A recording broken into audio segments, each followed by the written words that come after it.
The ballroom fell silent as Duke Kaelmont Draven entered, his shadow swallowing the candlelight. Blood still stained his sleeve from the execution an hour prior. Nobles who had whispered treason now pressed themselves against silk wallpaper, praying he would not remember their names. This was the man kingdoms feared, the Iron Wolf who devoured weakness without mercy. But tonight, everything would shatter. What happens when the most dangerous man in the realm discovers the one person he loves has become his greatest enemy? Stay until the end to witness the fall of an empire. Drop your city in the comments and hit that like button because this story will rip your heart out and make you thank me for it. The northern wind cut through Blackthorne Keep like a blade through flesh, howling across battlements that had witnessed 3 generations of violence. Duke Kaelmont Draven stood alone in his private study, staring at the document that would change everything. His hands did not shake. They never shook. But something cold had settled in his chest, something worse than rage. The letter bore his wife's handwriting. Lyra's elegant script detailed every secret he had ever shared with her. Military positions, alliance weaknesses, the hidden passages beneath the castle, names of loyalists who would die if this information reached his enemies. And at the bottom, a single line that felt like a dagger between his ribs. I never loved you. I only needed to survive. Kaelmont set the letter down with surgical precision. Behind him, the fire crackled in the massive stone hearth, casting his shadow across maps of territories he had conquered through blood and calculation. His reflection in the darkened window showed a man who had forgotten how to feel anything except control. Until her footsteps echoed in the corridor.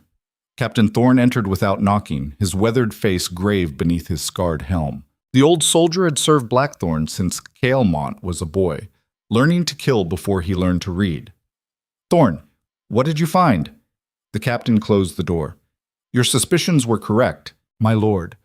The Duchess met with Lord Cedric's envoy 3 times in the past month, always in the cathedral, always after midnight. Kaelmont's jaw tightened, but his voice remained flat. Evidence. Thorne placed a leather satchel on the desk. Letters. Coded messages. A map of the northern territories with your supply routes marked, all in her hand. The Duke opened the satchel slowly, examining each document with the same focus he brought to battlefield strategy. No emotion crossed his face. He had learned long ago that revealing weakness was the fastest path to destruction. His father had beaten that lesson into him before dying in a pool of his own blood, murdered by allies he trusted. Trust was a luxury for fools. She knows everything, Kaelmont said quietly. Every defense. Every alliance. Every goddamn secret I ever gave her. Thorne shifted uncomfortably. What are your orders, my lord? Kaelmont stood, walking to the window overlooking the storm-ravaged cliffs. Below, the northern sea crashed against black rocks with mindless fury. He had built his entire life on one principle: eliminate threats before they eliminate you. It was efficient. It was necessary. It was survival. But Lyra was not just a threat. She was the only person in 10 years who had made him believe he could be something other than a monster. Bring her to the throne room, Kaelmont said. Wake the household. I want everyone assembled in 1 hour. Nobles, servants, guards, everyone. Thorne hesitated. My lord, if I may speak freely. You may not. The captain left without another word. Kaelmont remained at the window, his reflection merging with the darkness beyond. He remembered the first time he saw Lyra, standing in that frozen cathedral surrounded by starving children she had no obligation to protect. She had looked at him like he was exactly what he was, a predator. But unlike everyone else, she had not cowered, she had challenged him. And challenge was the only thing that had ever felt like real connection. Now that connection was poison. The hour passed in silence. Kaelmont dressed in the formal black and silver of House Draven, the colors that made nobles tremble when they saw them approaching. He strapped on the sword his grandfather had carried through the War of Broken Crowns, a blade that had ended dynasties. Tonight it might end his heart. The throne room of Blackthorne Keep was a cathedral of intimidation. Obsidian pillars rose 40 feet to a vaulted ceiling where iron chandeliers hung like frozen weapons. The throne itself sat on a raised platform of black marble, flanked by the skeletal remains of enemies who had challenged the Draven bloodline. This was where Kaelmont ruled, where he passed judgments that ended lives and reshaped territories, where fear became law. Now it would become something else entirely. The household assembled in nervous silence. Nobles in silk and velvet, servants in simple gray, guards in polished armor. Everyone knew something catastrophic was coming. You did not summon the entire keep at midnight unless blood was about to spill. Kaelmont entered through the northern archway, his footsteps echoing like funeral drums. The crowd parted instinctively, creating a path to the throne. He did not acknowledge them, did not need to. His presence alone commanded obedience. He sat, one hand resting on the arm of the throne, the other on the pommel of his sword. "Bring her." The side doors opened. Lyra entered, flanked by 4 guards, her emerald gown flowing behind her like water. Even now, even surrounded by armed men, she walked with her spine straight and her chin high. Her dark hair was unbound, falling past her shoulders in waves that caught the torchlight. She looked like a queen. She looked like a traitor. Their eyes met across the throne room. Kaelmont saw no fear in her gaze, only that same fierce intelligence that had fascinated him from the beginning. But now he wondered if every moment between them had been calculation. Every touch, every whispered confession in the darkness of their chambers, every goddamn lie. Lyra stopped at the base of the throne platform. The guards stepped back but remained close. The entire room held its breath. Kaelmont let the silence stretch until it became unbearable. This was part of his method. Let them drown in their own terror before delivering judgment. It was more effective than any torture. But Lyra did not drown. She stared at him like she knew exactly what was coming and had already accepted it. "Do you know why you're here?" Kaelmont said, his voice carrying through the hall with lethal calm. "Yes," Lyra replied. "Say it. You discovered the letters." Kaelmont leaned forward slightly. "I discovered treason. I discovered that my wife, the Duchess of Blackthorne, has been selling our secrets to Lord Cedric Valor, the man who wants my territories, my title, and my head mounted above his gates." A murmur rippled through the crowd. Nobles exchanged horrified glances. Servants pressed closer to the walls. Everyone knew what came next. Kaelmont Draven did not forgive betrayal. Ever. The Duke stood descending the platform steps with measured control. Each footfall echoed like a heartbeat. When he reached Lyra, he stopped inches away, close enough to smell the jasmine oil she always wore. "Tell me I'm wrong," he said quietly, his voice for her alone. "Tell me this is some elaborate misunderstanding, and I will burn every piece of evidence myself." Lyra met his gaze without flinching. "You're not wrong." The words landed like an execution. Kaelmont's hand moved to his sword hilt. Around them, guards tensed. Nobles held their breath. The entire room waited for the Iron Wolf to do what he always did, destroy the threat. But his hand remained on the hilt, unmoving. "Why?" he said. It was the only question that mattered. Lyra's expression did not change. "Because you are exactly what they say you are, Kaelmont. A tyrant. A monster who rules through fear and calls it strength. I have watched you destroy lives without hesitation. I have seen you crush anyone who questions your authority. And I realized that one day, when you no longer needed me, I would be next." Her words cut deeper than any blade. "So you betrayed me first," Kaelmont said. "I survived. That is what you taught me, is it not? The weak perish, the strong endure." She was throwing his own philosophy back at him like a weapon. Kaelmont stepped closer, his voice dropping to something dangerous. "I protected you. I gave you power, safety, everything you needed. I declared you my duchess, and started a goddamn war to keep you beside me." "You gave me a cage," Lyra shot back, her composure finally cracking. "A beautiful, luxurious cage where I could never leave, never choose, never be anything except your possession. You did not love me, Kaelmont. You conquered me, just like you conquer everything else." The accusation hung between them like smoke from a battlefield. Kaelmont's jaw clenched. Every instinct screamed at him to end this, to pass judgment and move forward. Weakness invited destruction. Mercy created vulnerability. His father's dying words echoed in his memory. "Never let them see you bleed, boy. The moment they know you can hurt is the moment they come for your throat." But standing before Lyra, with her chin raised in defiance and her eyes burning with hurt disguised as anger, Kaelmont felt something he had not experienced since childhood. Fear. Not of death, not of losing his kingdom or his power, fear that she might be right. The throne room remained frozen in anticipation. Nobles waited for blood. Servants prayed for mercy. Guards prepared for violence.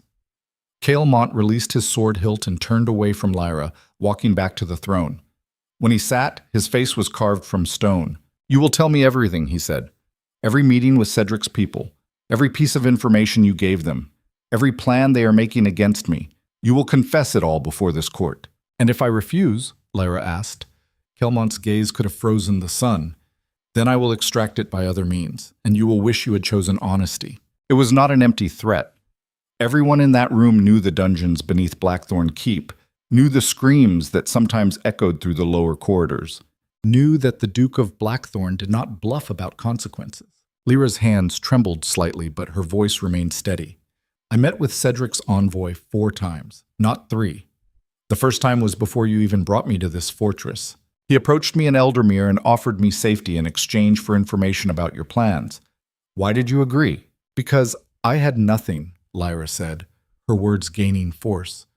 "My father was dead. I lived in a frozen cathedral, surviving on charity and scraps. And then you arrived like a storm, demanding access to archives, throwing your power around like a weapon. Cedric's offer was simple. Feed him information, and he would give me a life that did not involve starving every winter." Kaelmont's expression did not change, but something dark moved behind his eyes. "What information did you provide?" Lyra began listing details with clinical precision. Troop movements, supply routes, the names of nobles loyal to Blackthorne, weaknesses in the northern defenses. Every word was a betrayal, catalogued and delivered without excuse. The nobles in the room looked horrified. Several began whispering among themselves until Kaelmont's gaze silenced them instantly. When Lyra finished, the throne room felt like a tomb. Thorne stepped forward from his position near the guards. "My lord, we have verified most of this intelligence. Lord Cedric has been fortifying his southern border and recruiting mercenaries. He is preparing for war." "How long?" Kaelmont asked.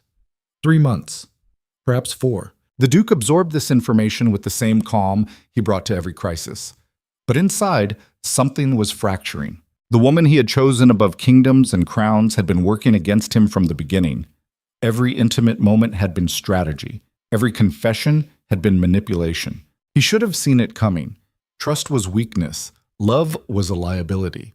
His father had been right all along. Kaelmont stood again, his presence filling the throne room like an approaching winter. He descended the platform and walked past Lyra without looking at her. When he reached the center of the hall, he turned to address the assembled household. "Let this be a lesson to everyone who serves Blackthorne," he said, his voice carrying absolute authority. "Betrayal has one consequence: total annihilation. There are no exceptions. There is no mercy. Disloyalty is a cancer that must be burned out completely." He paused, letting the words sink in. "Duchess Lyra Draven has confessed to treason against this house. She has sold our secrets to our enemies and endangered every person in this keep. According to the laws of Valadorn and the rights of House Draven, I could execute her before dawn, and no court in the kingdom would question it." Lyra stood perfectly still, her face pale, but composed. She had known this was coming, had probably accepted it the moment she chose betrayal.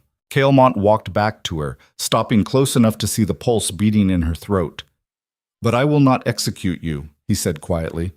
Confusion rippled through the crowd. Lyra's eyes widened slightly. "What?" "You wanted freedom," Kaelmont continued, his voice cold as the northern sea. "You wanted escape from the cage I built around you. So I will give you exactly what you asked for." He turned to Thorne. "Strip her of title, lands, and name. Remove every piece of Draven property from her chambers. At dawn, she will be escorted to the border with nothing but the clothes she wears. Let Lord Cedric have his spy back. Let him see what damaged goods he purchased. The cruelty of it struck like lightning. Death would have been mercy. This was something worse. Lyra would be cast out with nothing, returned to the poverty she had feared, marked as a traitor that even Cedric would likely execute to avoid complications. She would die slowly instead of quickly, and Kaelmont would not have to watch. Lyra's composure finally shattered. "You bastard," she whispered. "You taught me well," Kaelmont replied. "Survival requires ruthlessness. Weakness invites destruction. I am simply applying your own philosophy, Duchess. Or should I say, Citizen Vale." He turned away from her, addressing Thorne. "She is to be confined to the northern tower until dawn. No visitors, no correspondence. At first light, remove her from my territory." Thorne bowed. Yes, my lord. Guards moved forward to escort Lyra away. She did not resist, but her eyes remained locked on Kaelmont's back as he returned to the throne. This is not mercy, she called out, her voice echoing through the hall. This is cowardice. You cannot even face what you feel, so you dress up exile as justice. Kaelmont sat without turning around. I feel nothing, that is the point. The guards led Lyra toward the side doors. Just before she disappeared, she spoke one last time. You're going to regret this. Then she was gone. The throne room erupted into nervous conversation. Nobles debated the decision. Servants gossiped about scandal. Guards remained at attention, but their eyes betrayed confusion. Kaelmont raised one hand, and silence fell instantly. Anyone who questions this judgment will join her, he said flatly. This matter is closed. Return to your duties. The crowd dispersed quickly, leaving only Thorne standing before the throne. The captain approached cautiously. My lord, if I may, speak. Cedric will use this. He will parade her as proof of your weakness. He will say the great Duke of Blackthorne could not even control his own wife. Kaelmont's fingers drummed once against the throne arm. Then let him. When his armies march, we will be ready, and when I take his head, no one will remember what he said. Thorne nodded slowly. And the Duchess? What about her? She is not entirely wrong, my lord. Cedric will likely execute her to eliminate evidence of his conspiracy. Kaelmont's jaw tightened almost imperceptibly. That is not our concern. She made her choices. She can live with the consequences, or die with them. The old soldier studied his lord carefully. You loved her. It was not a question. Kaelmont stood abruptly, his chair scraping against stone. Love is a luxury I cannot afford. It makes you weak. It makes you vulnerable. My father loved my mother, and it got him killed by men he trusted. I will not repeat his mistakes. He walked toward the northern archway without looking back. Thorne called after him. Where are you going, my lord? To prepare for war. Cedric will move faster now that his spy has been compromised. We have 3 months to fortify the borders and recall our scattered forces. That is where my focus belongs. Not on the woman you are sending to her death. Kaelmont stopped in the archway but did not turn. She was already dead to me the moment she chose betrayal. Everything else is just formality. He disappeared into the corridor, leaving Thorne alone in the vast throne room. The captain looked up at the iron chandeliers hanging like frozen weapons and shook his head slowly. He had seen many things in his decades of service. He had watched the young Kaelmont transform from a boy broken by his father's brutality into a man who wielded fear like a scalpel. He had witnessed the Duke conquer territories and crush enemies without hesitation. But he had never seen his lord lie to himself before. And this was the biggest lie of all. In the northern tower, Lyra sat on the edge of a narrow bed, staring through the barred window at the storm clouds gathering over the sea. Her hands were shaking now that no one could see. Her chest felt hollow. She had expected death, prepared for it, made peace with it. This was worse. Kaelmont had not just removed her from his life. He had erased her completely, stripped away every protection, every resource, every connection. He had sent her back into the world with a target on her back, and the mark of traitor burned into her name. It was brilliant in its cruelty. The door opened behind her. Lyra did not turn, assuming it was a guard bringing food or checking locks. But the footsteps were lighter, familiar. Lady Seraphine Montclair entered the room, closing the door quietly behind her. The eldest daughter of House Montclair, one of Blackthorne's oldest allies, Seraphine had been among the few noblewomen who treated Lyra with something resembling respect. You should not be here, Lyra said quietly. Seraphine sat beside her on the bed. Neither should you. But here we are. Lyra finally looked at her. Why did you come? Because someone needs to tell you the truth, Seraphine said.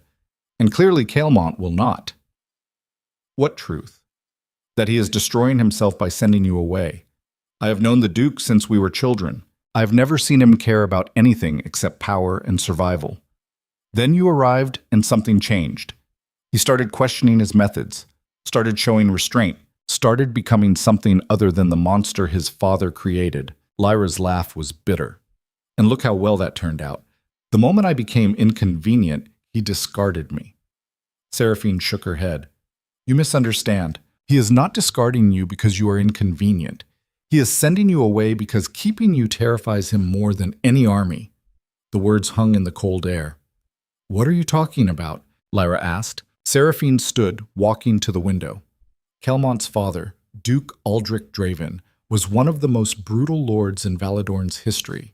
He believed love was weakness and taught his son the same. When Kaelmont was 8 years old, his father ordered him to execute his own dog because the boy had shown it affection. When Kaelmont hesitated, Aldrich beat him unconscious and killed the animal in front of him. That was the first lesson. There were many more. Lyra felt something cold settle in her stomach. Kaelmont learned to survive by killing every soft part of himself, Seraphine continued. By the time he inherited Blackthorne, he was exactly what his father wanted. Ruthless, efficient, incapable of emotional attachment. And then you walked into his life and undid 20 years of armor in less than one. That does not excuse what he just did, Lyra said. No, Seraphine agreed. But it explains it. You betrayed him, yes. But worse than that, you proved his father right. You proved that caring about someone gives them power to destroy you. So now he is doing what he was trained to do, eliminating the threat before it kills him. Lyra turned away from the window. So I am supposed to feel sorry for him. Understanding why someone is cruel does not make the cruelty acceptable. Seraphine walked to the door, pausing with her hand on the handle. I am not asking you to forgive him, Lyra. I am telling you that the man who just exiled you is about to make decisions that will reshape this kingdom. And without you here to temper his darkness, those decisions will be catastrophic. She left before Lyra could respond. Alone again, Lyra stared at the locked door and felt the full weight of what was coming. Cedric would move against Blackthorne.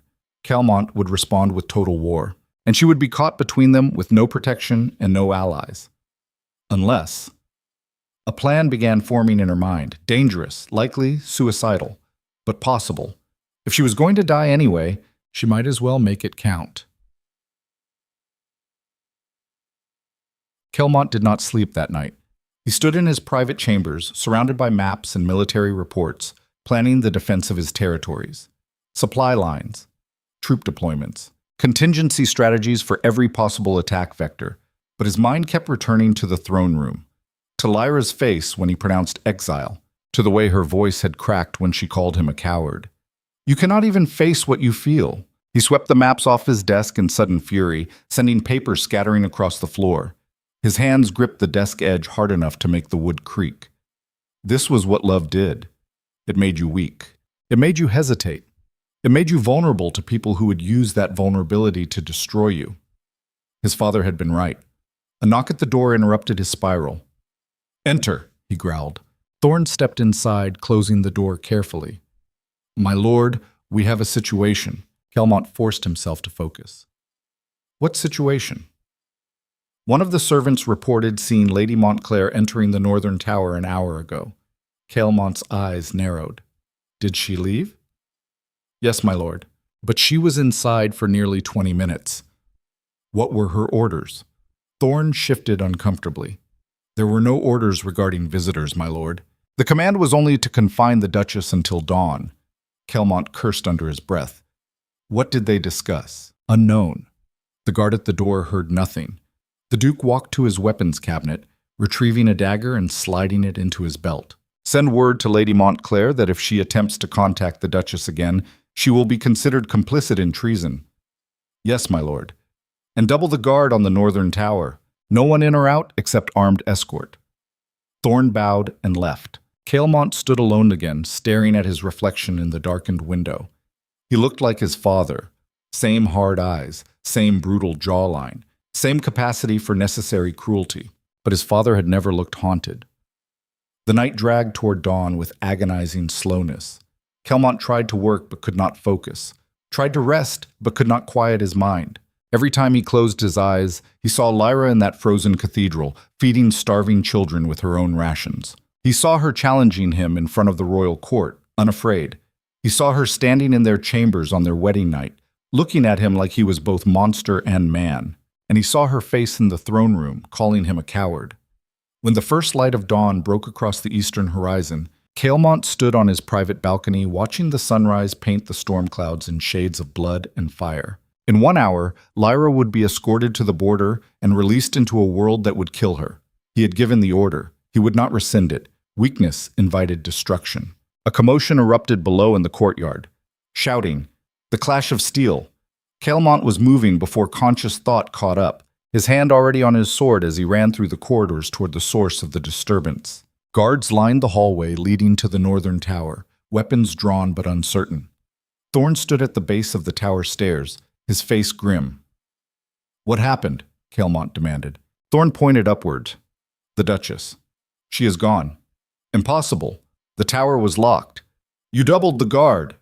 The captain gestured toward two bodies covered in cloaks near the wall. "The guards are dead. Throats cut. Professional work." Kaelmont took the stairs 3 at a time, bursting into the tower room with Thorne close behind. Empty. The bed was made. The window was open, cold wind pouring through, and on the small table sat a single piece of paper held down by a stone. Kaelmont picked it up, recognizing Lyra's handwriting immediately. "You taught me that survival requires ruthlessness, so I am surviving. When Cedric's armies come for you, remember that you created this. Every choice you made, every lesson you taught, every moment you chose fear over trust. This is your kingdom, Duke Draven. I hope it keeps you warm at night." The paper crumpled in his fist. "Find her," he said quietly. Thorne stepped forward. "My lord, she has at least 4 hours head start. In this weather, tracking will be nearly impossible." Kaelmont turned on him with fury barely contained. "I said find her. Send every available scout. Contact our informants in the surrounding provinces. Offer gold to anyone with information. I want her location before nightfall." The captain hesitated. "My lord, perhaps it is better if she simply disappears. If she reaches Cedric, he will likely kill her to cover his tracks. The problem solves itself." Kaelmont grabbed Thorne by the armor, slamming him against the wall. "If she reaches Cedric, she will tell him everything she knows about our current weaknesses, every plan we discussed in private, every strategy I shared with her. She will hand him the keys to this kingdom and watch him use them." His voice dropped to something lethal. "Find her. Bring her back. Alive. That is an order." He released the captain and walked out of the tower room, leaving Thorne staring after him with understanding dawning in his eyes. The Duke of Blackthorne had just revealed what he would not admit to himself. Lyra was not a threat to be eliminated. She was the one thing he could not afford to lose, and she was already gone. To be continued. You said, Part 2. Với tư cách là một người kể chuyện và biên kịch điện ảnh chuyên nghiệp, hãy triển khai Part 2 của kịch bản dựa trên diễn biến đã kết thúc ở Part 1. Part 2. Với tư cách là một người kể chuyện và biên kịch điện ảnh chuyên nghiệp, hãy triển khai Part 2 của kịch bản dựa trên diễn biến đã kết thúc ở Part 1. Mục tiêu là tạo ra một bản thảo lồng tiếng dày dần, giàu tính phản biện và kịch tính để phục vụ video YouTube dài 2 tiếng. Yêu cầu kỹ thuật và giá trị tường thuật, hóa giải lời YouTube. Cấu trúc và dung lượng 6.000 đến 6.500 từ. Bắt đầu trực tiếp từ điểm kết thúc của Part 1, không tóm tắt lại. Triển khai chi tiết từng phân cảnh, scene by scene, liền mạch, narrative commentary, tăng giá trị bình luận. Đây là yêu cầu bắt buộc để đối phó với lời của YouTube. Trong quá trình kể chuyện, hãy lồng ghép các đoạn phân tích sâu sắc về tâm lý của vị vua Alpha. Tại sao sự chiếm hữu lại trở thành bản năng? Hãy đưa vào những chiêm nghiệm triết lý sống về bản lĩnh con người khi bị dồn vào thế tiến thoái lường nan. Điều này giúp audio có giá trị tường thuật cao thay vì chỉ đọc nội dung đơn thuần. Hội thoại và xung đột. Mật độ hội thoại phải chiếm hơn 50%. Các cuộc đối thoại cần gãy gọn, mang tính tấn công, giàu ý ngầm, subtext, đặc trưng của phong cách Mỹ, Hoa Kỳ. Thể hiện sự áp đặt quyền lực và sự im lặng ngột ngạt giữa các nhân vật. Yếu tố con người. Tập trung vào các phản ứng bản năng, ánh mắt, áp lực tâm lý, hơi thở. Sử dụng giống văn Mỹ thô ráp, tránh các mô tả mượt mà hay mùi AI sáo rộng. Quy tắc thực thi nghiêm ngặt, tuyệt đối không sử dụng gạch đầu dòng, không tiêu đề phủ, không nhắc đến tôn giáo, không sử dụng dấu ngoặc trong toàn bộ văn bản để bảo vệ metadata, kết thúc bằng một nút thất không thể quay đầu, point of no return. Trình bày trực tiếp trong tin nhắn, chechi đan bắt buộc, không được xuất hiện trong nội dung. Đây là tác phẩm hư cấu 100% phục vụ mục đích nghệ thuật và giải trí, không ngụ ý đây là sự thật, trả lời trực tiếp trong mục tin nhắn. Show more 1324. Claude responded, The Duke's Reckoning, Part 2. The Duke's Reckoning, Part 2. The horses thundered through frozen mud as Kaelmont led 20 of his best riders into the wilderness beyond Blackthorne's borders. Dawn had broken cold and merciless, painting the landscape in shades of gray that matched the storm building inside his chest. 4 hours. Lyra had 4 hours to disappear into a territory that swallowed people like the Northern Sea swallowed ships. Thorne rode beside him, his face grim beneath the hood of his riding cloak. "My lord, we should consider that she may have already reached Cedric's territory. The southern roads are faster than the mountain passes." "Then we ride faster," Kaelmont said flatly. His hands gripped the reins hard enough to make his knuckles white. Every instinct he had spent 20 years developing screamed that this was a mistake. Chasing after a woman who betrayed him. Abandoning the fortress during a crisis. Showing weakness when enemies circled like wolves. But something deeper than instinct drove him forward. Something he had tried to kill and failed. The need to understand why. Not why she betrayed him. That was obvious. Survival, self-preservation, the same motivations that drove every decision he had ever made. No, what haunted him was simpler and infinitely more dangerous. Why did it hurt? He had executed traitors before, dozens of them. Men who sold secrets, women who plotted coups, even family members who reached for power that was not theirs. Every time, he had felt nothing except the cold satisfaction of eliminating a threat. But watching Lyra walk out of that throne room felt like something vital had been carved out of his chest, and he was still standing upright pretending the wound did not exist. This was what his father had warned him about. This was the weakness that got good men killed and kingdoms destroyed. Attachment, connection, the fatal flaw of believing another person could be trusted. Except Kaelmont had never trusted Lyra. He had needed her, and need was so much worse than trust. A scout appeared through the tree line ahead, his horse lathered with sweat. The young rider pulled up beside Kaelmont, breathing hard. "My lord, we found tracks heading northeast toward the Ashwood Forest. 2 sets. One matches the Duchess based on boot size. The other is heavier, male, military boots." Kaelmont's jaw clenched. She had help, professional help. How far ahead? The scout glanced at Thorne nervously before answering. "Perhaps 3 hours now, my lord. They are moving fast. Whoever is with her knows how to cover distance." Kaelmont dug his heels into his horse's flanks and the animal surged forward.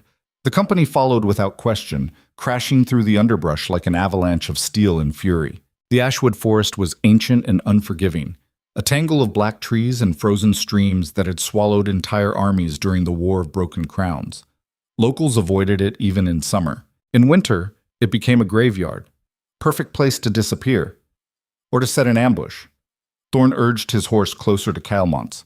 "My lord, we should proceed with caution. If Cedric has agents in these woods, we could be riding into a trap." "Then we spring it," Kaelmont said, "and we kill everyone involved." The captain had served long enough to recognize when argument was pointless. He signaled the riders to spread out into a tactical formation, weapons ready, eyes scanning the shadows between the trees. They rode for another hour before the scout raised his fist, halting the column. He dismounted and crouched near a stream bed, examining something in the mud. "My lord, fresh tracks. Less than an hour old." Kaelmont swung down from his saddle and approached. The tracks were clear even to his untrained eye. 2 people on foot now, moving deliberately toward a rocky outcrop visible through the trees ahead. They abandoned their horses, Thorne observed, either preparing to hide or preparing to fight. Kaelmont drew his sword slowly, the rasp of steel against leather cutting through the forest silence. "Only one way to find out." He moved forward alone. Thorne hissed a protest, but Kaelmont silenced him with a look. The riders remained behind while the Duke advanced through the trees with the patience of a predator who had hunted men before. The outcrop rose ahead like a broken fang of stone, surrounded by dead brush and fallen logs. Good defensive position, limited approach angles. Whoever chose this spot knew what they were doing. Kaelmont stopped 50 feet away and raised his voice. "Lyra, I know you are here." Silence answered him. "You killed 2 of my guards, escaped a locked tower, fled into hostile territory during winter. All impressive. But now you have nowhere left to run." Still nothing. Kaelmont took another step forward. "If Cedric's men are with you, tell them they can surrender now, and I will make their deaths quick. Or they can fight, and I will make them last for days." Movement flickered behind the rocks. A figure rose slowly, hands visible and empty. Not Lyra. A man stepped into view, tall and broad-shouldered, wearing the dark leathers of a professional soldier. His face was weathered and scarred, the kind of face that had seen too many battles and survived them all through skill rather than luck. "Duke Draven," the man said calmly. Your reputation precedes you. Kaelmont's sword remained level. Who are you? Captain Marcus Vane, formerly of the King's Rangers, currently employed by people who have an interest in keeping the Duchess alive. Cedric. Vane shook his head. Not everyone who opposes you works for Lord Cedric. Some of us just believe there are better ways to run a kingdom than through terror and corpses. Kaelmont smiled without warmth. Idealists? Even more dangerous than traitors. Where is she? Safe. That was not an answer. That was a challenge. Kaelmont's entire body coiled like a spring. Last chance. Bring her out now, or I bring her out over your dead body. Vane did not move. She does not want to see you. I do not care what she wants. The words came out colder than the winter air. Kaelmont meant them. Or at least he told himself he meant them. But even as he spoke, part of him recognized the lie. He cared. God help him, he cared more than he had cared about anything in 10 years. Vane studied him with the calm assessment of a man measuring an opponent. You really think you can force her back to Blackthorne? Lock her up again, control every aspect of her life. And somehow that will undo what she knows about you. What she knows is irrelevant, Kaelmont said. What matters is what she will tell Cedric. She is not going to Cedric. The statement landed like a blade between them. Kaelmont's eyes narrowed. Then where? Vane smiled slightly. Somewhere you cannot reach. Somewhere your money and your armies and your reputation mean nothing. She is leaving Valadorn entirely. The revelation struck harder than Kaelmont expected.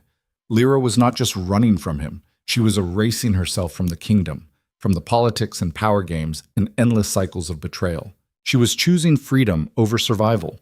It was the one thing Kaelmont could not understand. You are lying, he said. Am I? Vane crossed his arms. Or are you so used to people obeying you that the idea of someone genuinely walking away does not compute? She does not want your power, Duke. She does not want your protection. She just wants to be somewhere you are not. Kaelmont felt something crack inside his chest. He covered it with the only tool he had left.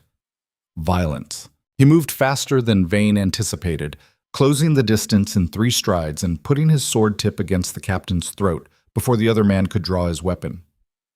Last words, Kaelmont said quietly. Vane did not flinch. Kill me and you will never find her. These woods have 1,000 hiding places and she knows them better than you think. But go ahead. Add another body to the pile. Prove her right about what you are. The blade pressed harder, drawing a thin line of blood.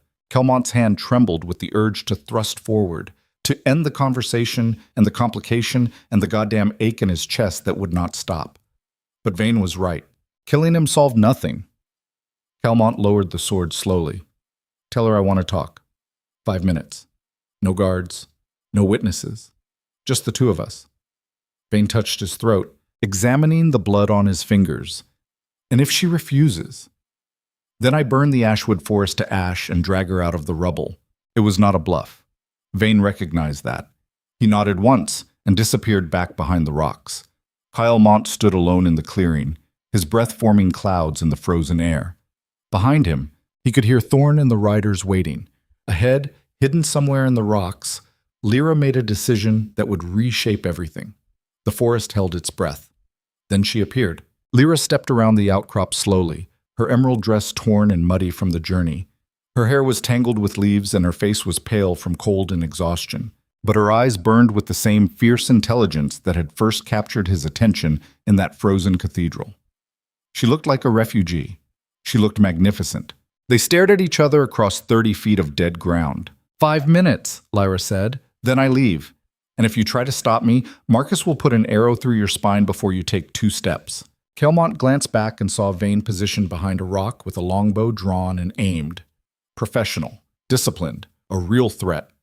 He looked back at Lyra and sheathed his sword. 5 minutes. Talk. Lyra walked closer but stopped well outside his reach. What do you want, Kaelmont? The question was so absurd he almost laughed. What do I want? You betrayed me. You sold my secrets to my enemies. You killed my guards and fled like a criminal. And you ask what I want. Yes, Lyra said calmly. Because you rode after me. You left your fortress undefended during a crisis. You chased me into hostile territory with an army at your back. So clearly you want something more than revenge. Kaelmont felt the truth trying to claw its way out of his throat. He shoved it back down with brutal force. I want to know if any of it was real, he said instead. The words hung between them like smoke. Lyra's expression shifted, something painful moving behind her eyes. Define real. The conversations? The nights you spent in the library helping me understand governance instead of just conquest. The way you looked at me when you thought I was not watching. Was any of that genuine, or was it all strategy? Lyra wrapped her arms around herself against the cold. Does it matter? Yes. Why? Because I need to know if I was wrong about you or wrong about everything. The confession came out rawer than Kaelmont intended. He saw Lyra absorb it, saw her calculating whether honesty was safe or just another weapon he would use against her. Finally, she spoke. Some of it was real. More than I wanted it to be. I watched you execute a man for stealing bread to feed his daughter, and I hated you. But then I saw you secretly send gold to that daughter afterward, and I did not know what to think. You were brutal and calculating and terrifying, but you were also alone in a way I recognized. She paused, her voice dropping. I thought maybe I could change you, temper the worst parts, help you become something other than your father's weapon. And for a while it seemed like it was working. What changed? Kaelmont asked. You did, or you did not. I could never tell which was worse. Every time you showed restraint, you punished yourself for it later. Every moment of softness was followed by days of cruelty to prove you were still in control. You could not let yourself be anything except the monster everyone feared. And I realized that no matter what I did, you would always choose power over everything else. That is not true, is it not? Lyra's voice gained edge. When Lord Cedric first approached me in Eldermere, I told him no. 3 times. I refused to betray you even though I had nothing and you had everything. Do you know when I finally agreed? Tell me. When you had that scholar executed, the one who questioned your taxation policies in front of the council. You did not just kill him, Kaelmont. You made an example. You had him tortured in the dungeons for 3 days before hanging his body from the gates as a warning. Kaelmont remembered. The scholar had been stirring dissent, spreading pamphlets about reform. It was necessary. He was 60 years old, Lyra continued, her voice shaking. He had grandchildren. His crime was asking if maybe the common people should not starve while nobles feasted. And you destroyed him. He was undermining my authority. He was telling the truth. And that terrified you more than any army. The accusation struck like a physical blow. Kaelmont took a step forward and saw Vane's bow track him instantly. He stopped. You think I do not know what I am, he said quietly. You think I have not looked in the mirror and seen my father staring back. I know exactly what I have become, Lyra. I know the cost. But I also know that every moment of mercy, every hesitation, every soft decision invites the kind of weakness that got my father killed and nearly destroyed this house. I do not have the luxury of being good. I only have the necessity of being strong. And where has that strength gotten you? Lyra asked. You rule through fear. You trust no one. You built a fortress so impenetrable that you locked yourself inside it. You have power, Kaelmont, but you are alone. Completely and utterly alone. I have my kingdom. You have a cage. She was using his own words against him again. The cage he had accused her of living in. The prison he had built brick by brutal brick. Kaelmont felt something inside him finally break. I gave you everything, he said, and his voice cracked. I made you Duchess. I fought a goddamn war to keep you beside me. I changed laws that had stood for centuries. I made enemies of half the kingdom because I wanted you to have the power and protection you deserved. What more could I have done? You could have asked me what I wanted, Lyra said softly. Instead of deciding for me, instead of assuming that your protection was worth the price of my freedom, you gave me everything except choice, Kaelmont. And choice was the only thing I needed. The silence that followed felt like drowning. Kaelmont stared at the woman who had somehow become the only person capable of seeing past his armor. The woman who had looked at the monster he created and found the broken boy underneath. The woman who had betrayed him. And he still wanted her back. The realization was worse than any wound. Come back to Blackthorne, he said. Not as prisoner, not as trophy, as partner. I will give you actual power, Spim, voice in the council, authority over domestic policy. The things you wanted to change, we change them. Together. Lyra shook her head slowly. You're offering me a different cage. It is compromise. It is control with better decoration. You still cannot let go, Kaelmont. You still need to possess everything you care about, because the alternative is too terrifying. Then help me learn, Kaelmont said, and the desperation in his voice surprised even him. Teach me how to do this differently. Stay. Try. If it does not work, if I cannot change, then leave. But give me the chance. Lyra looked at him for a long moment. He saw her considering it, saw the part of her that still cared warring with the part that knew better. Finally, she spoke. I cannot save you from yourself, Kaelmont, and I cannot sacrifice my life trying. I am sorry. She turned away. Kaelmont's hand moved to his sword hilt on pure instinct. The urge to stop her, to grab her, to force her back roared through him like wildfire. But he froze, because Lyra looked back over her shoulder, and their eyes met one last time. If you chase me, she said quietly, I will hate you forever. If you cage me again, I will destroy you from the inside. But if you let me go, if you prove for once in your life that you can care about someone more than you care about controlling them, then maybe someday we can be in the same room without wanting to kill each other. It was the cruelest choice she could have given him. Let her go and lose her completely, or take her by force and lose her anyway. Kaelmont's hand fell away from his sword. Go, he said. Lyra stared at him like she had not heard correctly. What? Go. Before I change my mind. She did not move immediately, as if testing whether this was some elaborate trap. When he made no move toward her, she walked backward slowly, keeping him in sight. Vayne emerged from behind the rocks, bow still ready. They disappeared together into the tree line, and Kaelmont stood alone in the clearing, watching the only person who had ever mattered walk out of his life forever. Thorn appeared beside him, breathing hard from running through the forest. My lord, we can still catch them. Give the order. No, Kaelmont said flatly. The captain looked confused. My lord, she has information that could destroy us. Cedric will pay fortunes for what she knows. We cannot just let her disappear. I said no, but the Duke turned on him with fury barely leashed. I gave an order, Captain. Question it again and I will have you flogged in the courtyard. Are we clear? Thorn stepped back, shocked. Yes, my lord. Kaelmont looked back at the trees where Lyra had vanished. His chest felt hollow. His hands were shaking, and he did not know if it was rage or grief or something worse. For 20 years he had survived by eliminating threats and seizing control, by making himself into something too dangerous to challenge. But the greatest threat to his survival had just walked away, and he let her. Return to Blackthorne, he said to Thorn. Recall all scouts. Close the borders. No one enters or leaves without my direct authorization. What about the Duchess? She no longer exists. Anyone who mentions her name in my presence will join the corpses in the dungeons. That matter is closed.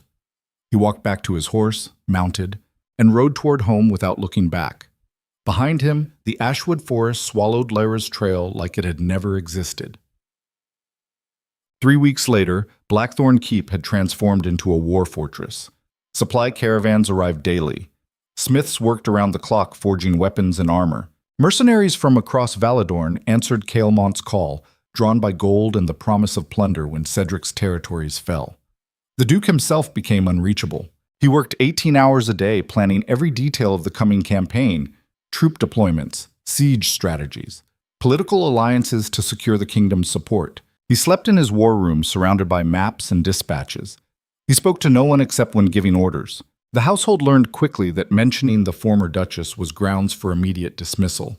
Several servants who whispered about her disappearance found themselves thrown out of the keep with nothing. Kaelmont had erased her from Blackthorne as thoroughly as if she had never existed. But late at night, when the fortress slept and only guards walked the battlements, he stood alone in the chambers they had shared. Lyra's belongings were gone, her books removed, her clothes distributed to servants. Every trace eliminated, except the smell. Jasmine oil lingered in the fabric of the curtains, in the wooden floors, in the air itself. And every night, Kaelmont stood in that empty room and felt the hollow space where something vital used to exist. He told himself it was weakness, that he was better off, that attachment had only ever been a liability waiting to destroy him. But the hollowness remained. Thorn found him there one night, staring at the empty bed like it contained answers. My lord, the captain said carefully, Lord Cedric has mobilized his forces.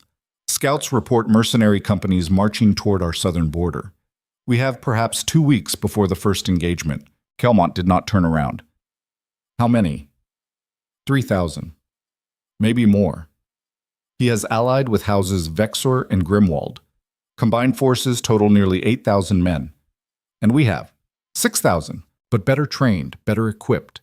We hold the defensive position. Not good enough. Double the conscription from our territories. Every man between 16 and 40 who can hold a spear. Empty the treasury if necessary. I want 10,000 soldiers ready when Cedric arrives. Thorne hesitated. My lord, that will devastate the local economy. The spring planting will fail. People will starve. Then they starve. This war determines whether Blackthorne survives or falls. Everything else is secondary. The captain had served long enough to recognize when arguing was useless. Yes, my lord. He turned to leave, but Kaelmont's voice stopped him. Thorne, any word from the southern informants? About Lord Cedric's movements? About anything? The old soldier understood what was really being asked. No, my lord. The Duchess has not been seen or heard from since the Ashwood incident. Our sources indicate she may have left Valadorn entirely. Good. The word came out flat and empty. Thorne left, closing the door quietly behind him. Kaelmont remained standing in the darkness, surrounded by the ghost of Jasmine and the weight of choices that could not be unmade. He had let her go. He had chosen to release control for the first time in his life, and it was killing him. The war came exactly when Thorne predicted. Lord Cedric's armies appeared on the southern horizon 2 weeks later, banners streaming in the spring wind. 8,000 men arranged in professional formations, siege engines rolling behind infantry lines. It was the largest force assembled against Blackthorne in 50 years. Kaelmont watched from the battlements as the enemy established their encampment just beyond arrow range. Tents sprouted like mushrooms. Cookfires lit the twilight. Sentries patrolled the perimeter with military precision. Cedric had come prepared for a long siege. Good. Kaelmont had prepared for annihilation. The first assault came at dawn 3 days later. Cedric's forces hit the southern wall with siege towers and battering rams, pushing hard against Blackthorne's defenses. Steel clashed against steel. Arrows darkened the sky. Men screamed and died in the churning mud below the walls. Kaelmont commanded from the battlements, directing archers and oil drops with cold efficiency. He had fought in sieges before, knew the rhythm, knew when to press and when to conserve forces. By midday, the first assault broke against Blackthorne's walls like a wave against cliffs. Cedric pulled back, regrouped, and hit them again at sunset. The pattern repeated for a week. Attack, repel, attack, repel. Both sides taking casualties, but neither gaining ground. Then the letters started arriving. The first came wrapped around an arrow that landed in the courtyard. Kaelmont opened it himself, recognizing Cedric's florid handwriting immediately. Duke Draven. Your defenses are impressive, but ultimately futile. I have supplies for 6 months. You have perhaps 3. Surrender now, and I will permit you to retain your title under my authority. Refuse, and I will execute every person in this fortress when the walls finally fall. Kaelmont burned the letter without responding. The second letter arrived 3 days later, this time delivered by a messenger under white flag. Duke Draven. I know about your missing Duchess. I know she carried information that could destroy you. Surrender, and I will guarantee her safety wherever she has fled. Continue this pointless resistance, and I will hunt her to the ends of the earth. Kaelmont had the messenger sent back with Cedric's letter shoved in his mouth. The third letter came on the 9th day of siege, carried by a different messenger. Kaelmont. You are losing. Your men are exhausted. Your supplies dwindle. Your allies will not risk their forces to save you. But I am not without mercy. Meet me under truce, alone. Perhaps we can negotiate terms that prevent further bloodshed. Kaelmont stared at the letter for a long time. Thorne stood beside him in the war room, his face grim. It is a trap, my lord. He will kill you the moment you leave these walls. Probably, Kaelmont agreed. Then why are you considering it? Because I'm tired, Thorne. Tired of fighting. Tired of calculating. Tired of being exactly what everyone expects me to be. The captain looked genuinely worried. My lord, you are not thinking clearly. The siege. The stress. The loss of the Duchess. You need rest. Kaelmont laughed without humor. Rest. Yes, that will solve everything. He walked to the window overlooking the courtyard where soldiers prepared for another assault. Young men who would die because he refused to bend. families that would starve because he demanded total conscription, a kingdom that would burn because he could not let go of pride. Lyra had been right about him. He destroyed everything he touched. Send word to Cedric, Kaelmont said quietly. I will meet him tomorrow at noon, neutral ground between the camps. No weapons, no guards, just the two of us. Thorne grabbed his arm. My lord, this is suicide. Kaelmont pulled free. Then it is suicide. But I am done hiding behind these walls while good men die for my arrogance. He left before the captain could argue further. That night, Kaelmont prepared for what he knew would be his last act as Duke of Blackthorne. He wrote letters to his key supporters, distributing lands and titles. He arranged for the household staff to be compensated and released from service. He made provisions for the soldiers' families. And he sat alone in the empty chambers he had once shared with Lyra, breathing in the fading scent of jasmine. If this is what love does, he thought, then perhaps his father was right all along. Perhaps monsters were not made. They were revealed. Dawn came cold and merciless. Kaelmont dressed in his formal armor, the black and silver of House Draven polished to a mirror shine. He strapped on his grandfather's sword even though he had agreed to meet unarmed. Old habits. Thorne met him at the gates, his face a mask of controlled fury. I cannot allow this, my lord. You have no choice. Then I am coming with you. No, you will remain here and defend Blackthorne if I do not return. The succession passes to my cousin. You know the protocols. The old soldier's eyes glistened. My lord, I have served you since you were 8 years old. I watched you become the man your father wanted. But I also watched you become something more when she was here. Do not throw that away. I already did, Kaelmont said, the day I let her walk away. He rode out alone. The neutral ground was a frozen field halfway between the camps. Kaelmont arrived first, dismounting and standing in the center with his hands visible and empty. Cedric appeared 10 minutes later, riding a white destrier that cost more than most farms. Lord Cedric Valor was everything Kaelmont was not. Handsome, charismatic, beloved by his people through charm rather than fear. He looked like a hero from the old songs. He smiled like a predator that had finally cornered its prey. Duke Draven, Cedric called out cheerfully. How kind of you to accept my invitation. Let us skip the pleasantries, Kaelmont said. You wanted a meeting. We are meeting. Make your offer. Cedric dismounted gracefully, walking closer with his hands spread. My offer is simple. Abdicate. Transfer your territories and titles to me. In exchange, I will spare your life and allow you to live in comfortable exile somewhere warm and far away. And if I refuse, then we continue the siege until you are dead or captured. Either way, I take Blackthorne. This way simply saves us both the inconvenience. Kaelmont studied his enemy carefully. You already know I am going to refuse. Yes, Cedric agreed, but I thought I should extend the courtesy anyway. Before this happens, he raised his hand. 50 archers rose from concealed positions in the surrounding terrain, bows drawn and aimed at Kaelmont. The Duke did not move. He had expected this. Probably deserved it. Truce means nothing to you then, he said calmly. Truce is for honorable men, Cedric replied. You are a monster who rules through terror. Killing you here saves the kingdom from years of suffering. History will call me a hero. Probably, Kaelmont agreed, but history is written by survivors. His hand had been resting on his sword pommel the entire time. Now he drew it in one fluid motion, fast enough that Cedric stumbled backward in surprise. The archers released simultaneously, and the world exploded into chaos. You said, Part 3. Với tư cách là một người kể chuyện và biên kịch điện ảnh chuyên nghiệp, hãy triển khai Part 3 của kịch bản dựa trên điểm kết thúc của Part 2. Part 3.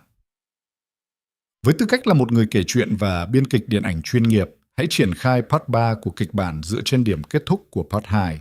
Trọng tâm là bước ngoặt lớn, The Twist, nơi sự phản bội bẻ gãy mọi kế hoạch của nhân vật chính, yêu cầu kỹ thuật và giá trị tường thuật, hóa giải lời YouTube, cấu trúc và dung lượng 6.000 đến 6.500 từ. Bắt đầu trực tiếp từ điểm kết thúc của Part 2, không tóm tắt lại, triển khai chi tiết từng phân cảnh, scene by scene với nhịp điệu dồn dập, căng thẳng. Narrative commentary, tăng giá trị bình luận. Đây là yếu tố sống còn để vượt qua kiểm duyệt. Trong các phân cảnh sụp đổ lòng tin, hãy lồng ghép những đoạn phân tích sâu sắc về sự mong manh của quyền lực và bản chất của sự phản bội. Phải có những câu văn chiêm nghiệm về việc tại sao ngay cả một vị vua alpha cũng có thể bị gục ngã bởi những kẻ thân cận nhất, và triết lý về việc thay đổi bản chất để tồn tại khi bị dồn vào chân tường. Điều này giúp audio có giá trị tường thuật và giáo dục cao thay vì chỉ là một bản trình chiếu. Hội thoại và kịch tính. Hội thoại chiếm khoảng 20 đến 25%. Các cuộc đối thoại phải sắc lạnh, mang tính thẩm vấn, buộc tội và bộc phát sự phẫn nộ cay đắng. Ngôn ngữ Mỹ thô ráp thể hiện sự đổ vỡ nội tâm sâu sắc, yếu tố con người, tập trung vào sự bàng hoàng, phản ứng tâm lý cực đoan và những lựa chọn nghiệt ngã. Tránh lời kẻ mượt mà, thay vào đó là sự gai góc và thực tế của một môi trường để chê khốc liệt. Quy tắc thực thi nghiêm ngặt, sử dụng ngôi thứ ba. Tuyệt đối không dùng gạch đầu dòng, không tiêu đề phụ, không nhắc đến tôn giáo, không sử dụng dấu ngoặc trong toàn bộ văn bản để bảo vệ metadata. Kết thúc bằng một tình huống ngặt nghèo buộc nhân vật phải thay đổi hoàn toàn bản chất, trình bày trực tiếp trong tin nhắn, chi đần bắt buộc, không được xuất hiện trong nội dung. Đây là tác phẩm hư cấu 100% phục vụ mục đích nghệ thuật và giải trí, không ngụ ý đây là sự thật, trả lời trực tiếp trong một tin nhắn. Showmore 1329 Claude responded, The Duke's Reckoning, Part 3. The Duke's Reckoning, Part 3. The arrows never reached him. Steel met wood in midair as Blackthorne soldiers erupted from concealed positions in the frozen earth, shields raised, forming a wall of iron around their lord. The ambush Cedric had prepared so carefully collapsed into chaos, as 200 of Kaelmont's best fighters emerged from tunnels they had dug over 3 nights of silent labor. Thorne had not trusted the truce either. Kaelmont moved through the confusion like death itself, his sword carving through Cedric's archers before they could reload. He reached the enemy lord in seconds, grabbing him by the throat and slamming him against the frozen ground hard enough to crack ribs. You underestimated me, Kaelmont said quietly, his blade against Cedric's jugular. Fatal mistake. Cedric coughed blood, his handsome face twisted in pain and rage. Kill me then. Prove you're exactly what she said you are. The words struck harder than any weapon. What did you say? Your precious Duchess, Cedric wheezed. She told me everything, not just your military secrets. She told me about the man beneath the armor, the broken boy pretending to be a monster. She said you would destroy yourself eventually because you cannot stop being what your father made you. Kaelmont's hand trembled. You're lying. Am I? Then why did she spend 6 hours in my camp 2 nights ago? Why did she personally hand me the maps of your tunnel network? Why did she tell me exactly when and where you would meet me today? The battlefield seemed to tilt beneath Kaelmont's feet. Impossible. Lara had left. Disappeared. Vayne had taken her away from Valadorn entirely. The scouts found nothing. The informants reported nothing. Unless that was the point. Unless she never left at all. Cedric saw the realization dawning and smiled through broken teeth. You really thought she cared about you. You really believed that someone could look at the monster you have become and see anything worth saving. She played you perfectly, Draven.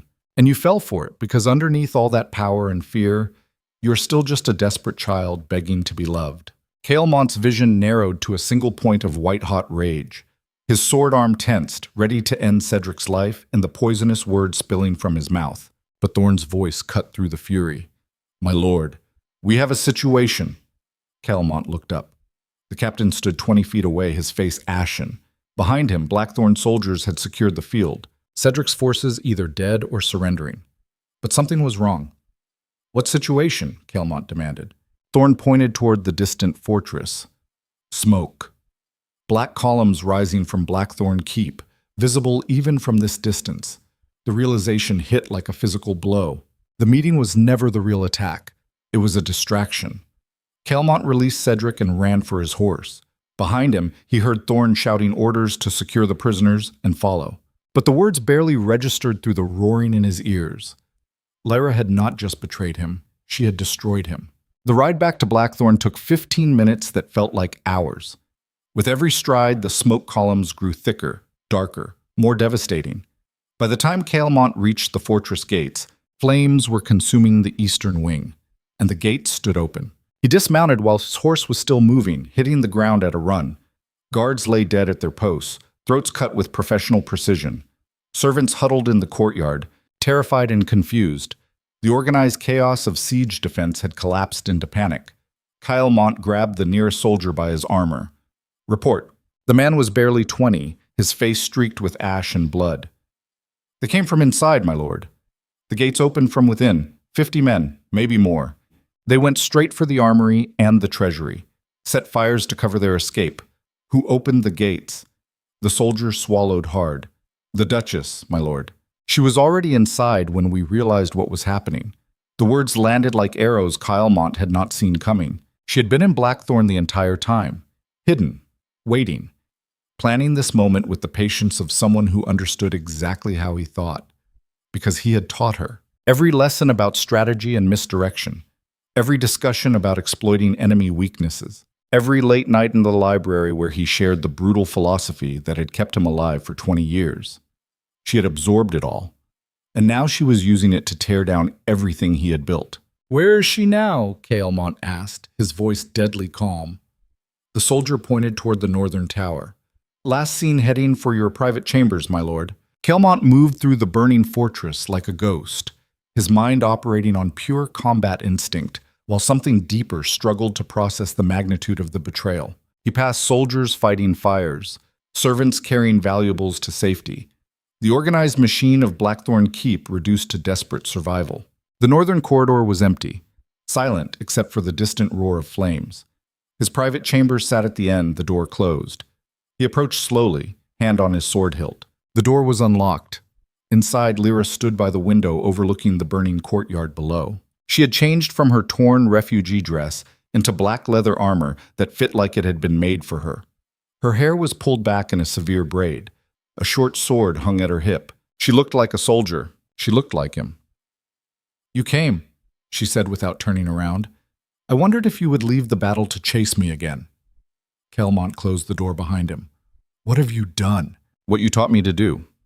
Survive. By any means necessary." She finally turned to face him.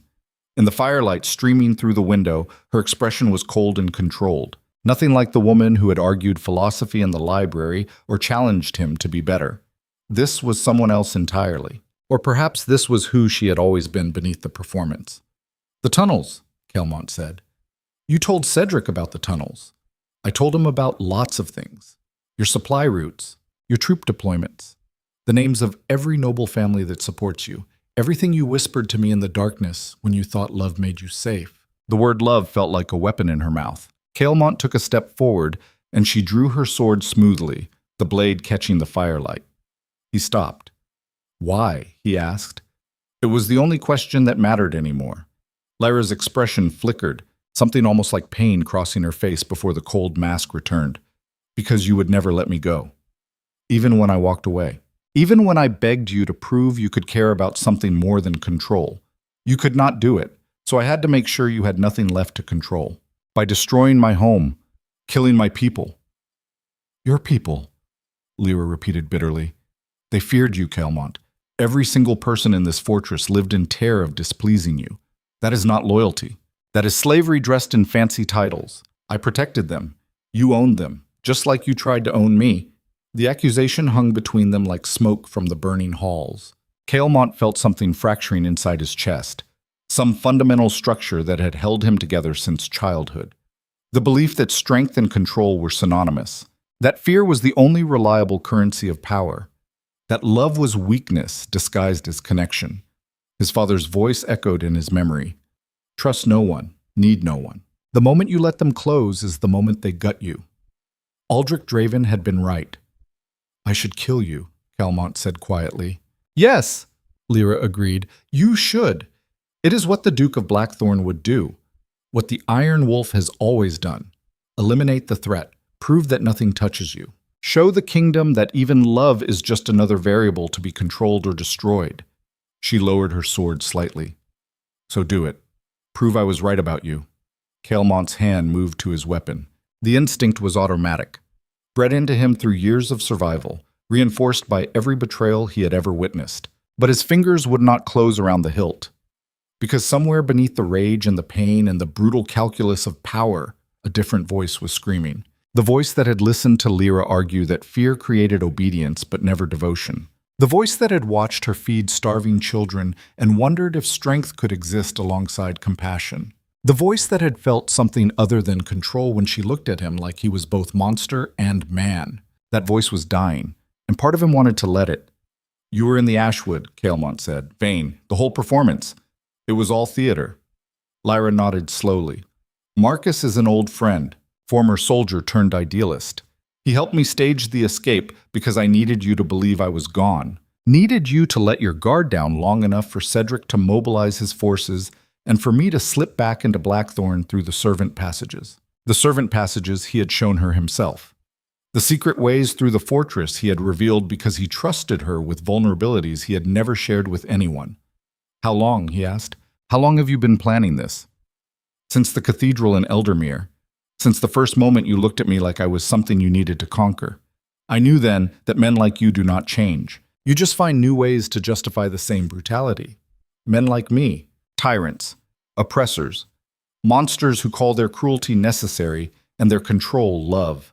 The words cut deeper than any blade because part of him recognized their truth. Kaelmont had spent 20 years building himself into something too dangerous to challenge. He had destroyed enemies without hesitation, crushed dissent with surgical precision, ruled through fear because fear was reliable in ways that affection never could be. And somewhere along the way, he had convinced himself that was strength. But standing in his burning chambers facing the only person who had ever made him want to be something else, Kaelmont finally understood what Lyra had been trying to tell him all along. Strength without humanity was not power. It was just elaborate loneliness wearing a crown. "You wanted to break me," he said.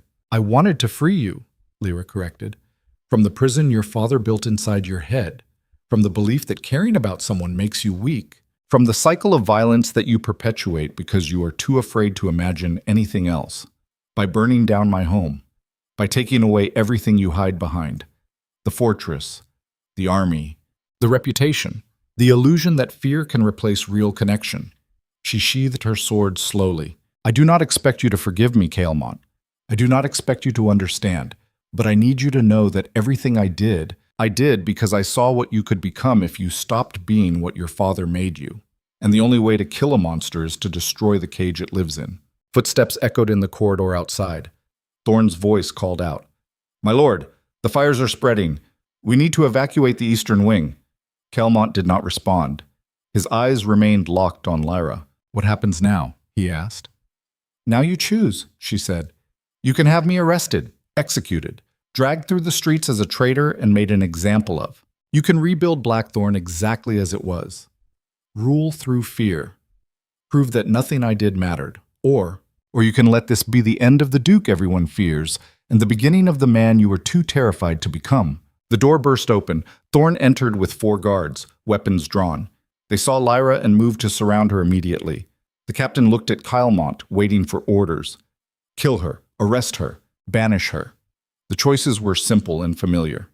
This was what he did, what he had always done. Eliminate threats, maintain control, survive. Except survival suddenly felt like the slowest form of death imaginable. Kaelmont looked at Lyra one last time. She stood perfectly still, chin raised, eyes burning with defiance, ready to die for her convictions, ready to prove that some things mattered more than survival. He turned to Thorne. "Let her go." The words came out quiet, but absolute. Thorne stared at him like he had spoken a foreign language. "My lord, she orchestrated this attack. She betrayed us to Cedric. She set fire to Blackthorne. She cannot simply walk away. I said let her go." The captain's face hardened. "I have served you for 20 years, my lord. I have followed orders I disagreed with. I have watched you make brutal decisions in the name of survival. But this is not strategy. This is suicide." "Then consider it my resignation," Kaelmont said. The room fell silent. Lyra's eyes widened slightly. "What?" Kaelmont walked to his desk, pulling out parchment and ink. He wrote quickly, his handwriting sharp and controlled despite the chaos burning around them. "I, Duke Kaelmont Draven of Blackthorne Keep, do hereby abdicate my title and territories effective immediately. All lands, holdings, and responsibilities transfer to my cousin Lord Edmund Draven, pending formal ratification by the Crown. This decision is made of sound mind and free will." He signed it with his house seal and held it out to Thorne. The old soldier did not take it. "You cannot be serious," Thorne said. You are giving up everything. For her. Not for her, Kaelmont replied. For me. He set the document on the desk and turned to Lyra. You wanted to free me from my father's prison. Congratulations. You succeeded. I am done being the Duke of Blackthorne, done ruling through fear, done destroying everything I touch because I am too broken to know how to hold something gently. What will you do? Lyra asked, her voice uncertain for the first time since he had entered the room. I have no idea, Kaelmont admitted, but I know what I will not do.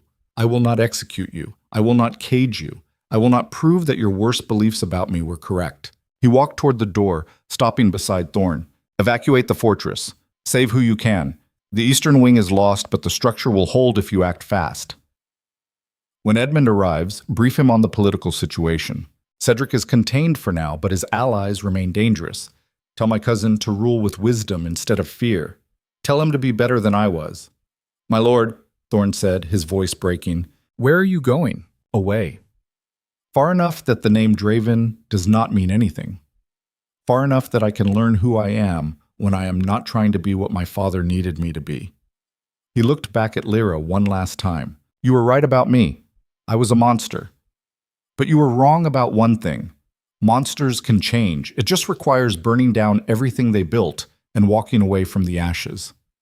Then he left, walked through the burning corridors of Blackthorne Keep without looking back, past soldiers fighting fires, past servants fleeing with whatever they could carry, past the throne room where he had passed judgment on hundreds of lives with cold efficiency. The fortress that had been his entire identity was dying around him. And for the first time in 20 years, Kaelmont felt something other than control. He felt free. Outside, the courtyard was chaos. Thorne was already shouting orders, organizing the evacuation with military precision. Guards moved in coordinated units. Servants formed bucket lines. The machine of Blackthorne adapting to survive even as its lord walked away. Kaelmont took a horse from the stables. No one stopped him. Most did not even recognize the Duke without his armor and crown. He was just another rider fleeing a burning building.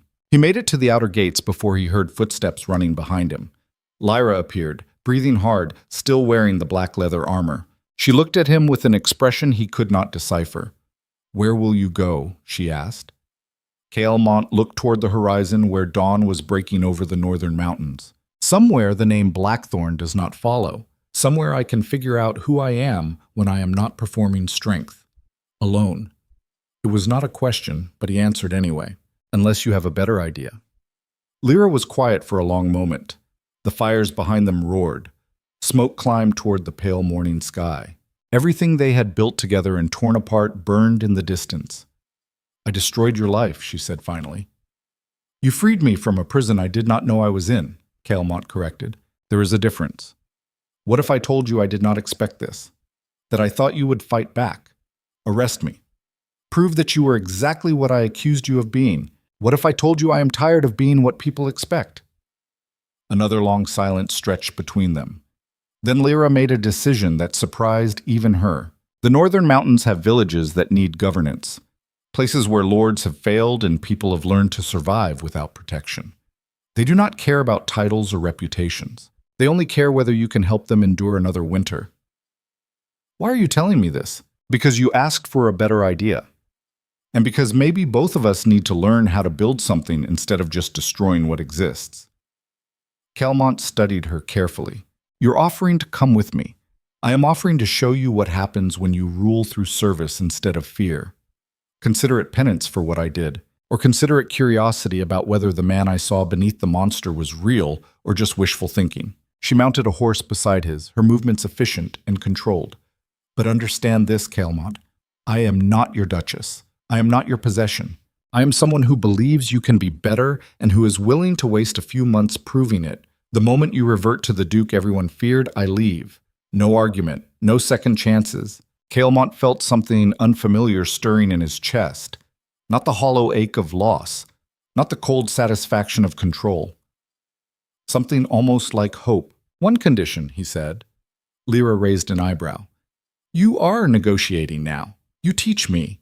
How to lead without dominating. How to protect without owning. How to care about someone without needing to control them. And if you cannot learn, then you were right about me all along. and you walk away knowing you tried. Lyra looked back at Blackthorne Keep burning in the distance, the fortress that had represented absolute power and absolute loneliness, the cage that had imprisoned them both in different ways. Then she looked at the mountains ahead, unknown and terrifying and full of possibility. "Deal," she said. They rode together toward the northern horizon as behind them, the last symbols of the Duke of Blackthorne collapsed into ash and memory. Thorne watched them disappear from his position on the battlements. The old soldier had seen many impossible things in his decades of service. But watching his lord walk away from everything he had built to become something he could not yet name was perhaps the most impossible of all. Beside him, a young lieutenant approached nervously. "Captain, what do we tell the household? What do we tell the kingdom?" Thorne was quiet for a moment, watching smoke climb toward the morning sky.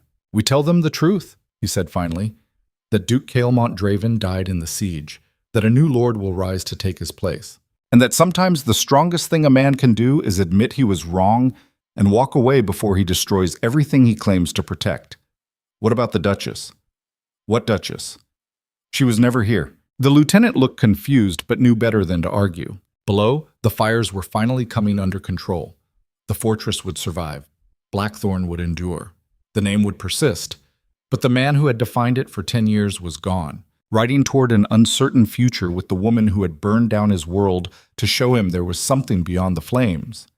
Somewhere in the northern mountains, far from titles and armies and the brutal calculus of power, Kaelmont Draven would learn the hardest lesson of his life. That strength was not the absence of weakness.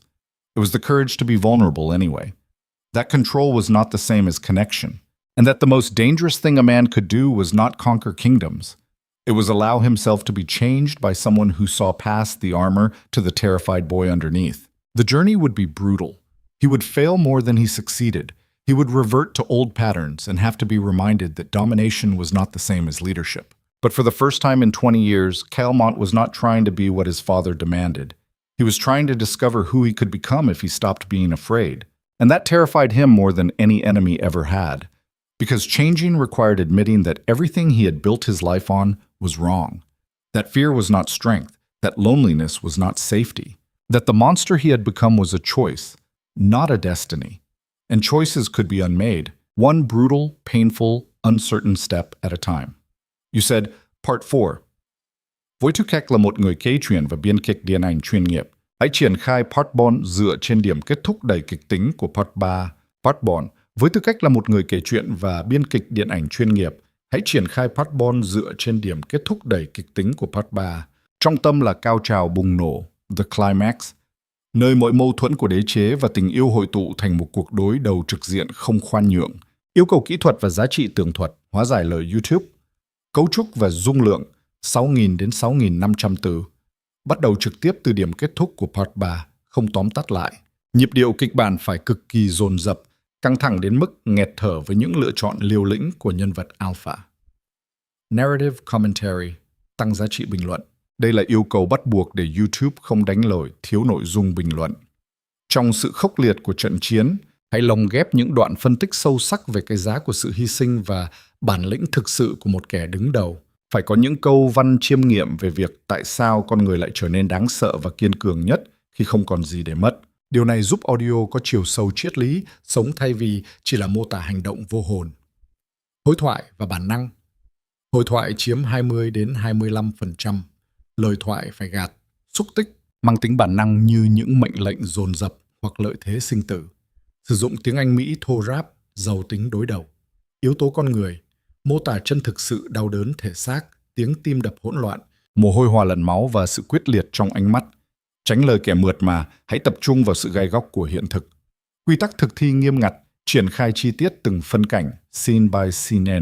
Tuyệt đối không dùng gạch đầu dòng, không tiêu đề phụ, không nhắc đến tôn giáo, không sử dụng dấu ngoặc trong toàn bộ văn bản để bảo vệ metadata. Kết thúc ở đỉnh điểm kịch tính cliffhanger ngay trước khi trận chiến cuối cùng ngã ngù, trình bày trực tiếp trong tin nhắn. Chi đần bắt buộc, không được xuất hiện trong nội dung. Đây là tác phẩm hư cấu 100% phục vụ mục đích nghệ thuật và giải trí. Không ngụ ý đây là sự thật, trả lời trực tiếp trong một tin nhắn. Show more 1334. Claude responded, The Duke's Reckoning, Part 4. The Duke's Reckoning, Part 4. 3 months in the northern mountains changed nothing and everything. The village of Thornhaven clung to the mountainside like a desperate prayer. 50 families who survived by hunting, logging, and pretending the rest of Valadorn did not exist. No lord claimed these territories. No army protected them. They endured because they had learned that survival required community instead of dominance. Kaelmont arrived expecting to teach them strength. Instead, they taught him humility. The first week, he tried to organize their defenses like a military campaign, assigned patrol schedules, drew up tactical formations, spoke in commands instead of suggestions. The village elder, a woman named Marta with hands like tree bark and eyes that had seen too many winters, listened patiently. Then she handed him an axe. "We do not need generals here," she said. "We need workers. If you want to eat, you chop wood. If you want shelter, you build. If you want respect, you earn it the same way everyone else does. Through labor, not titles." Kaelmont had not chopped wood since he was 8 years old. His hands blistered within hours. His back screamed by nightfall. He worked until exhaustion became the only thing he felt besides the unfamiliar ache of being ordinary. Lyra watched from a distance, helping Marta's daughter prepare the evening meal. She did not offer assistance, did not soften his introduction to manual labor. This was the lesson she had promised. Learning to be useful instead of powerful. At night they shared a small cabin at the edge of the village. 2 rooms, a fireplace that barely kept the cold at bay. Nothing resembling the luxury of Blackthorne. Kaelmont sat by the fire, examining his ruined hands. Lyra tended her own blisters across from him, her face illuminated by flickering light. "You are wondering if you made a mistake," she said quietly. "Every hour of every day," Kaelmont admitted. "Good. Doubt means you are thinking instead of just reacting." She wrapped her hands in cloth torn from old shirts, her movements efficient and practiced. "The people here do not care that you used to command armies," she continued. "They do not care that nobles once trembled at your name. They care whether you can swing an axe without complaining, whether you share food when supplies run low, whether you show up when someone's roof collapses in a storm. And if I fail, then you fail, and you try again tomorrow. That is how normal people live." Kaelmont, without the safety net of fear and reputation. He stared into the fire, feeling the weight of what he had walked away from. Blackthorne was gone. His title was forfeit. The life he had spent 20 years building had vanished like smoke.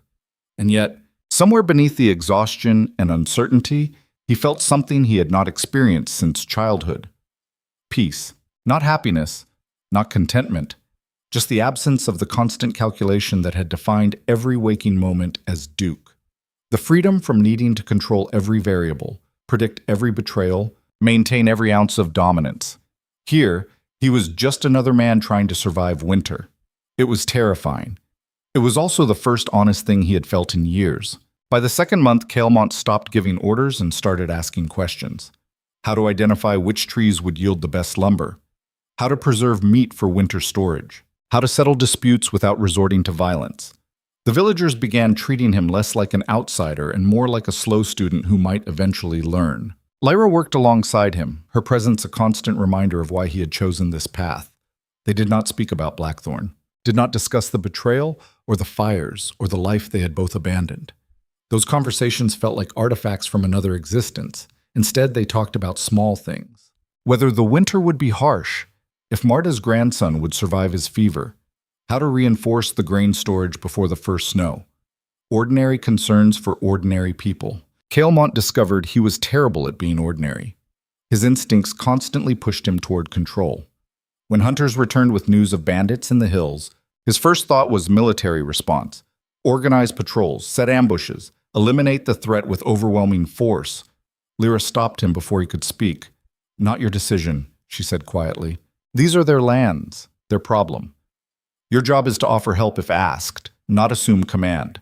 He wanted to argue, wanted to explain that decisive action prevented casualties, that leadership meant making hard choices others could not.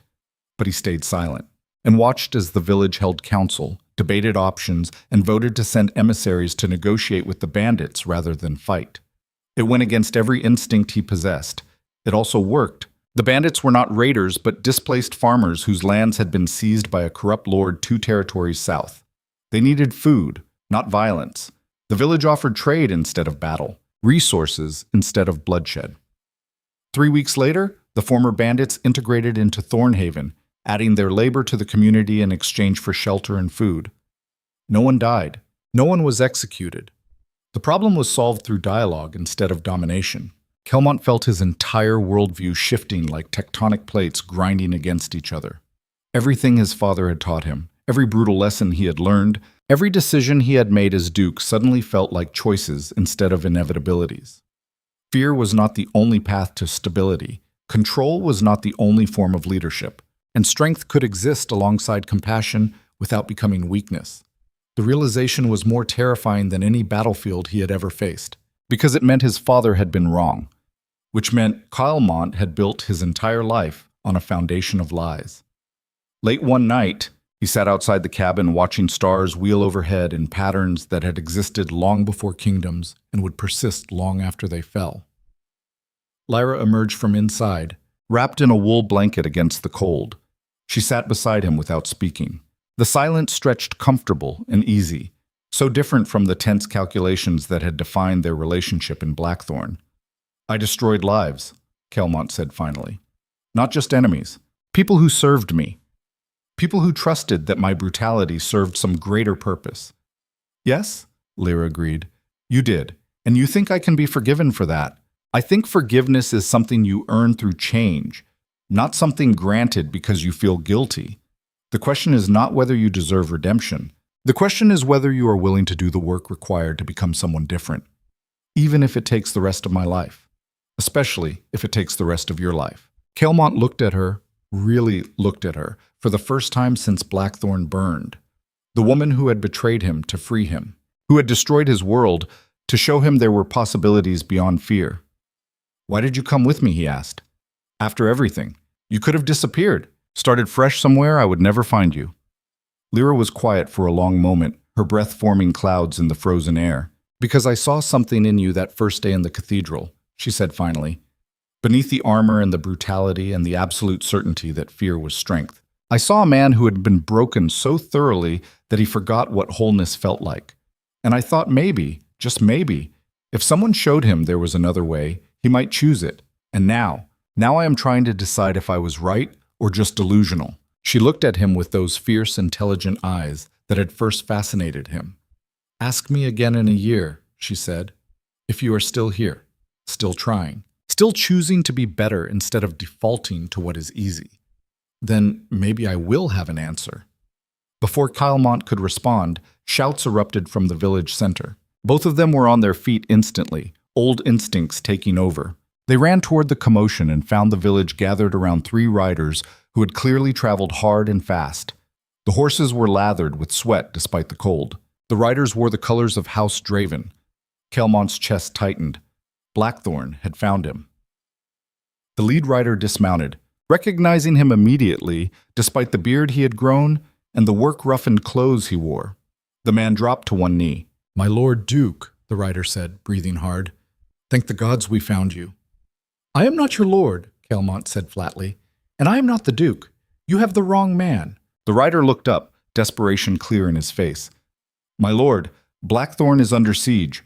Lord Cedric rallied his allies after you disappeared. They march under the banner of restoring order to lawless territories.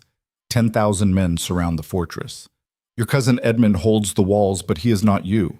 The defenses will not hold more than a week." "Then Edmund will have to learn quickly," Kaelmont said. "I abdicated. The fortress is his problem now." The second rider dismounted, older than the first, his face scarred from decades of battle. Captain Thorne. The old soldier approached slowly, his weathered face grave. "My lord, I would not have come if there was any other option, but you need to understand what is happening. Cedric is not just taking Blackthorne. He is executing everyone inside who served under your rule. Servants, guards, families. He calls it purging the corruption of tyranny. 300 people have died already. Another 1,000 wait inside those walls, knowing they will be next." Kaelmont felt something cold settle in his stomach. "That is not warfare. That is massacre. That—" "Yes," Thorne agreed, "and Edmund does not have the experience or the ruthlessness to stop it." He tried to negotiate. Cedric sent back his emissary's head in a box. "This is not about territory anymore. My lord, this is about revenge. Against you. Against everything Blackthorne represented. And innocent people are dying because you walked away. The words landed like physical blows. Kaelmont had left to escape the cycle of violence, to learn how to be something other than the monster his father created, to prove that strength could exist alongside compassion. But his absence had created a vacuum that Cedric filled with atrocity. Lyra stepped forward, her expression unreadable. How long before the fortress falls? Thorne looked at her, recognition and complicated respect in his eyes. Days. Maybe a week if they ration supplies and fight to the last man. But the outcome is inevitable. Cedric has siege engines, fresh troops, and the patience to starve them out. Then why come here? Lyra asked. If the situation is hopeless. Because the Iron Wolf of the North is not hopeless, Thorne said, looking back at Kaelmont. You held those walls against worse odds. You turned impossible battles into victories through strategy and fear and absolute unwillingness to surrender. Edmund is a good man, but Blackthorne does not need a good man right now. It needs a monster. The village had gathered around them, listening in silence. Marta pushed through the crowd, her ancient face thoughtful. This is the life you ran from, she said to Kaelmont. The violence and power and brutality. Yes, Kaelmont replied. And now it has followed you here, demanding you return. Yes. What will you do? The question hung in the frozen air like a sword waiting to fall. Every instinct Kaelmont possessed screamed at him to ride south immediately, to reclaim Blackthorne, to unleash the violence he had spent 3 months learning to restrain. Those were his people dying, his responsibility, his failure. But that was also the thinking that had made him into something inhuman. The belief that he alone could solve every problem through force, that his strength was the only thing standing between order and chaos, that stepping away from control meant abandoning responsibility. It was the same trap his father had fallen into, the same prison he had spent 3 months learning to escape. Kaelmont looked at Lyra. She watched him with an expression that offered no guidance. This choice was his alone. He turned back to Thorne. If I return to Blackthorne, I become the Duke again. I pick up the sword. I rule through fear. Everything I walked away from, everything I have tried to learn here, it all disappears the moment I step back into that armor. Better than watching innocents die, Thorne said quietly. Sometimes the world demands monsters, my lord. Not because they are good, but because they are necessary. And if I refuse, then 1,000 people die knowing you could have saved them but chose not to. That you abandoned them to pursue some philosophical idea about redemption while they burned. The brutal honesty struck like a hammer. Kaelmont felt the weight of impossible choices crushing down on him. Save Blackthorne and destroy everything he had worked toward. Or stay in Thornhaven and live with the knowledge that his absence enabled massacre. There was no right answer, only different shades of failure. Lyra spoke quietly, her voice cutting through his spiral. There is a third option. Everyone turned to look at her. You do not have to become the Duke again to help them, she continued. You know tactics, strategy, how to break sieges. But you do not have to do it alone. You do not have to revert to the man you were. What are you suggesting? Kaelmont asked. That you offer your knowledge without reclaiming your crown. That you help Edmund defend Blackthorne without taking command.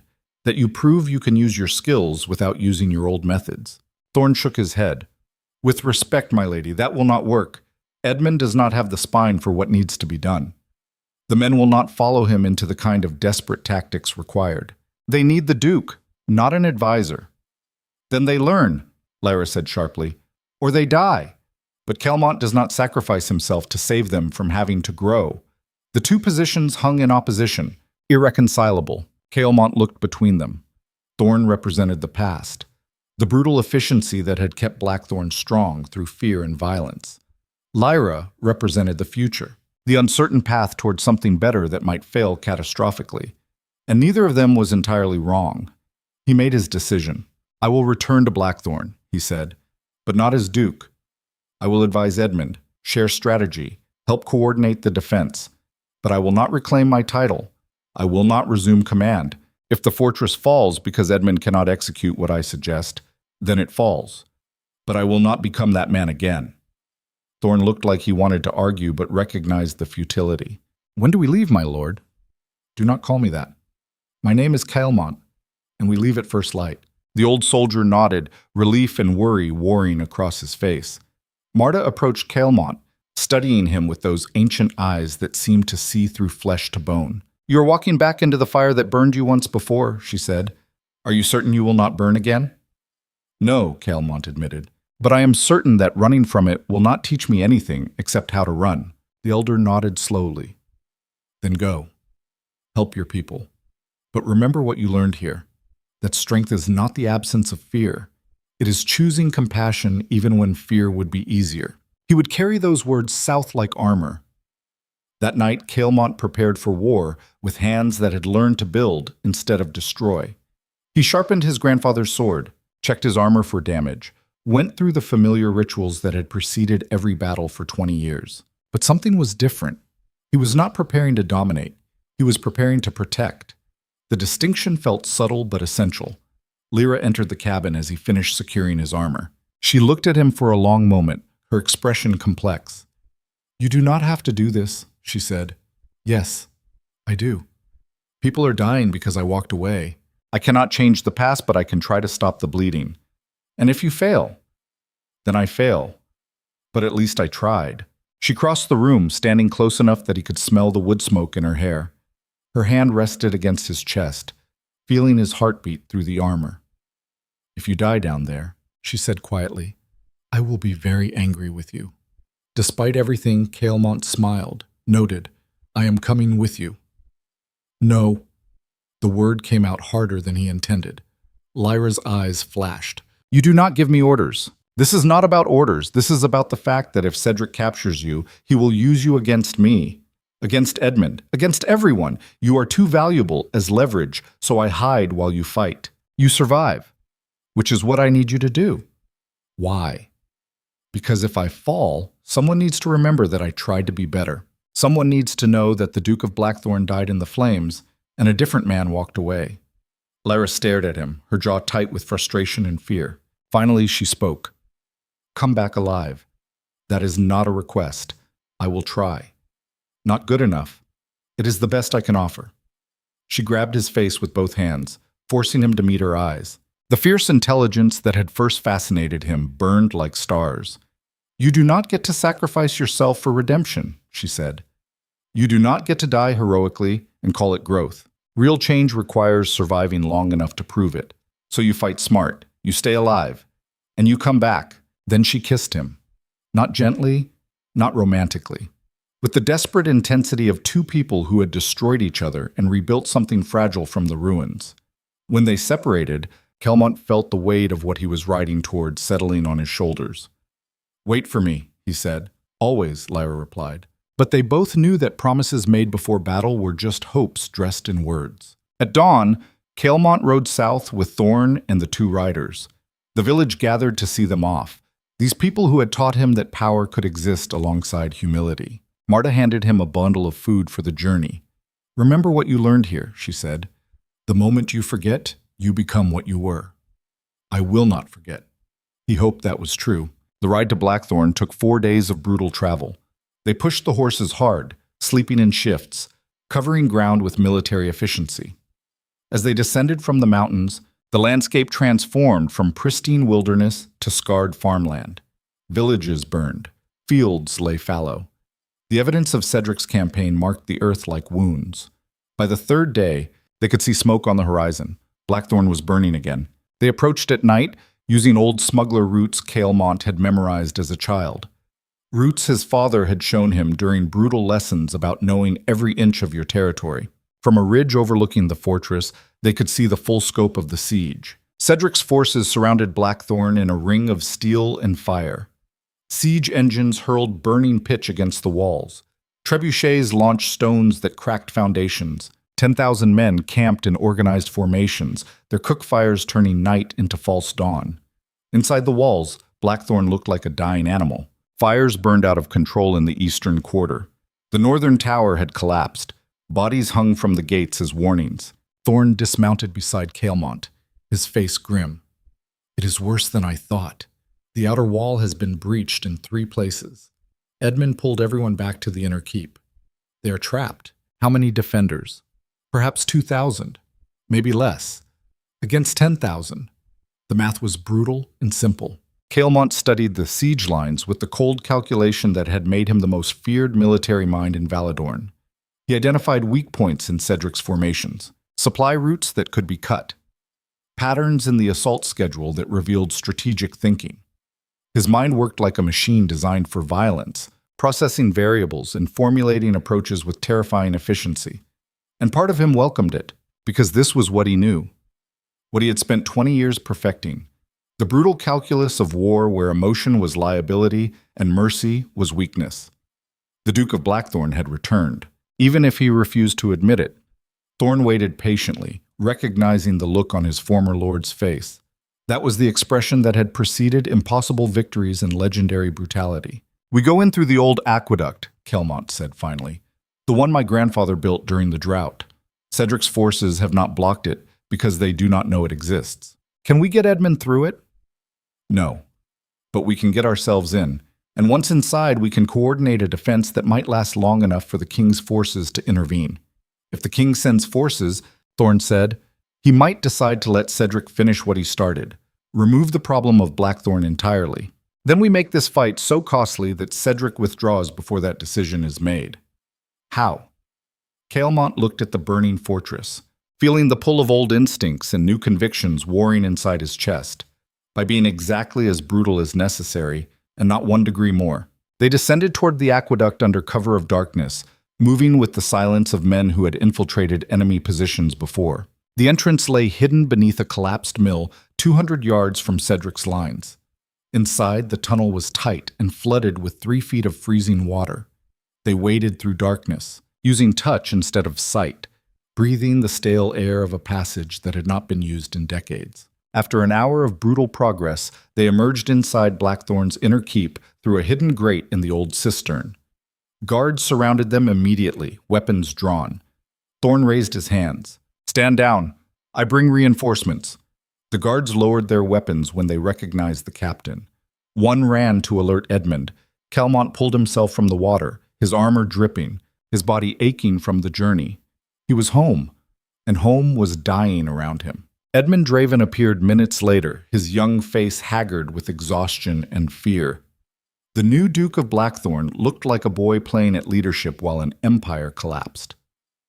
"Cousin," Edmund said, his voice breaking. "You came." "I came," Kaelmont confirmed, "but not to take command. I am here to help, nothing more." Edmund looked like he wanted to argue but was too desperate to refuse assistance. "What do we do?" Kaelmont walked toward the war room, his boots leaving wet prints on stone floors he had once ruled with absolute authority. "We survive," he said, "until Cedric makes a mistake, and then we make him pay for every inch of ground with blood he cannot afford to lose." The climax was coming, and with it, the final test of whether Kaelmont Draven could be both the monster the situation demanded and the man he was trying to become. You said Part 5. Với tư cách là một người kể chuyện và biên kịch điện ảnh chuyên nghiệp, hãy triển khai Part 5 của kịch bản, trực tiếp từ điểm kết thúc đầy kịch tính. Part 5. Với tư cách là một người kể chuyện và biên kịch điện ảnh chuyên nghiệp, hãy triển khai Part 5 của kịch bản, trực tiếp từ điểm kết thúc đầy kịch tính của Part 4. Mục tiêu là tạo ra một hồi kết, resolution, trọn vẹn, giàu tính triết lý và sức nặng cảm xúc để hoàn tất video YouTube dài 2 tiếng. Yêu cầu kỹ thuật và giá trị tường thuật, hóa giải lời YouTube, cấu trúc và dung lượng 6.000 đến 6.500 từ. Giải quyết triệt để cuộc đối đầu cuối cùng một cách khốc liệt và chân thực. Mỗi nút thắt về quyền lực và tình cảm từ Part 1 phải được phơi bày và xử lý dứt điểm. Kết thúc trọn vẹn, standalone ending, không mở ra phần tiếp theo. Narrative commentary, tăng giá trị bình luận và giáo dục. Để xóa bỏ hoàn toàn mác bàn trình chiếu ít nội dung, hãy lồng ghép những đoạn phân tích sâu sắc về sự trả giá, sự tha thứ và bản chất của con người sau cơn bão quyền lực. Phải có những câu văn chiêm nghiệm về việc tại sao bản lĩnh thật sự không nằm ở việc thống trị, mà nằm ở việc dám đối diện với sự sụp đổ. Điều này tạo ra giá trị nội dung sâu sắc và bài học nhân sinh mà YouTube yêu cầu. Hội thoại và sức nặng cảm xúc. Hội thoại chiếm 20 đến 25%. Lời thoại phải mang sức nặng của sự trải đổi, những lời cam kết ám ảnh và sự chân thành khắc nghiệt. Sử dụng tiếng Anh Mỹ thô ráp nhưng giàu chặt thơ điện ảnh, nhịp điệu chậm dần về cuối để tạo sự lắng động, yếu tố con người. Triển khai chi tiết từng ánh mắt, cử chỉ và những hơi thở cuối cùng. tập trung vào sự thay đổi nội tâm và triết lý sống riêng của nhân vật alpha sau khi đã đi qua mỗi nghịch cảnh. Quy tắc thực thi nghiêm ngặt, triển khai chi tiết từng phân cảnh, scene by scene. Tuyệt đối không dùng gạch đầu dòng, không tiêu đề phụ, không nhắc đến tôn giáo. Tuyệt đối không sử dụng dấu ngoặc trong toàn bộ văn bản để bảo vệ metadata. Trình bày trực tiếp trong tin nhắn. Chi đàn bắt buộc không được xuất hiện trong nội dung. Đây là tác phẩm hư cấu 100% phục vụ mục đích nghệ thuật và giải trí. Không ngụ ý đây là sự thật, trả lời trực tiếp trong mục tin nhắn. Ông kỳ bà tò mò ấy. Show more. 13-44. Claude responded, The Duke's Reckoning, Part 5. The Duke's Reckoning, Part 5. The war room of Blackthorne Keep looked like a graveyard of failed strategies. Maps covered every surface, marked with red ink showing breaches in the walls, casualties, dwindling supplies. Edmund stood at the center, surrounded by exhausted advisors who had run out of solutions 3 days ago. Kaelmont entered dripping wet from the aqueduct, and every conversation stopped. The advisors stared at him like a ghost had materialized. Some looked hopeful. Others looked terrified. All of them recognized what his presence meant. The monster had returned. Edmund dismissed the advisors with a wave, leaving only Thorne and a young captain named Brennan, who looked barely old enough to shave. When the room cleared, Edmund turned to his cousin with desperation carved into every line of his face. Tell me how to save them, Edmund said. I have tried everything. Negotiation, tactical retreat, rationing. Nothing works. Cedric wants total annihilation, and he has the forces to achieve it. Kaelmont studied the maps with eyes that had analyzed hundreds of battlefields. He saw the truth immediately. Cedric's siege was textbook perfect. Overwhelming force, multiple breach points, supply lines protected, no obvious weakness to exploit. This was not a battle that could be won through conventional defense. You cannot save them, Kaelmont said flatly. Edmund's face went pale. Then why did you come? I said you cannot save them. I did not say they could not be saved. The distinction seemed meaningless to Edmund, but Thorne understood immediately. The old soldier had seen this look before. The cold calculation that preceded decisions no sane commander would make. Kaelmont pointed to the maps. Cedric has you surrounded, but his forces are spread thin, covering the entire perimeter. He is relying on overwhelming numbers and siege engines to break your will. But numbers are also a weakness. 10,000 men require massive supply chains, food, water, weapons, medical support, all of it flowing from his main camp here. He indicated a position 2 miles south of the fortress. If that camp falls, his entire operation collapses. The mercenary companies will abandon him. The noble houses will withdraw their forces. Cedric will be left with his personal guard facing a fortress that suddenly has nothing to lose. Edmund stared at the map. You want to attack his camp. With what forces? We have 2,000 defenders and most of them are wounded or starving. Not attack, Kaelmont corrected. Infiltrate. A small force, maybe 50 men, moving fast and silent through the siege lines while Cedric's attention is focused on the walls. We burn his supplies, poison his water, create chaos, force him to pull back and regroup. That is suicide, Edmund said. 50 men against an entire camp. Yes, Kaelmont agreed, which is why I will lead it personally, and why I am only asking for volunteers. The room fell silent. Thorne stepped forward. I volunteer. You are needed here, Kaelmont said. Edmund requires experienced counsel. With respect, my lord, Thorne replied. Edmund has advisors. What he needs is time, and you need someone watching your back who has done this before. Kaelmont wanted to argue but recognized the futility. The old soldier had made up his mind. Very well. Captain Brennan, gather every man in this fortress who can move without assistance. I want them assembled in the courtyard within the hour. Brennan saluted and left. Edmund grabbed Kaelmont's arm. Cousin, even if you succeed, even if you burn his camp and force him to withdraw, this only delays the inevitable. Cedric will return with fresh supplies and more forces. We cannot hold Blackthorne forever. You are correct, Kaelmont said, which is why this is not about holding Blackthorne. This is about buying time for the king's forces to arrive and see what Cedric has become. A butcher who executes innocents and violates every code of warfare. Once the crown witnesses his atrocities, they will have no choice but to intervene. And if they do not, Then we die having made the attempt. But we do not surrender. We do not bow. We show Cedric that Blackthorne does not break, even when it should. There was something of the old Duke in those words, the absolute refusal to accept defeat, the willingness to sacrifice everything for victory. But there was also something new, the understanding that survival was not the same as living, that some things mattered more than calculation and control. An hour later, the courtyard filled with every man capable of holding a weapon. Kaelmont stood on a raised platform, looking down at 2,000 faces marked by exhaustion, fear, and the hollow awareness that death was coming. These were not soldiers. Not anymore. They were survivors clinging to hope because hope was the only thing they had left. Kaelmont had spent 3 months learning to speak without commanding, to suggest instead of demand, to lead through service instead of domination. But tonight required something else. Tonight required the Iron Wolf.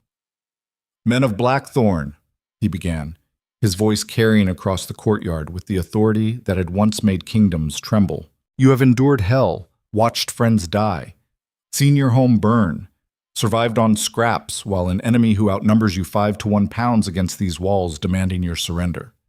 He paused, letting the words settle. "Lord Cedric believes you will break.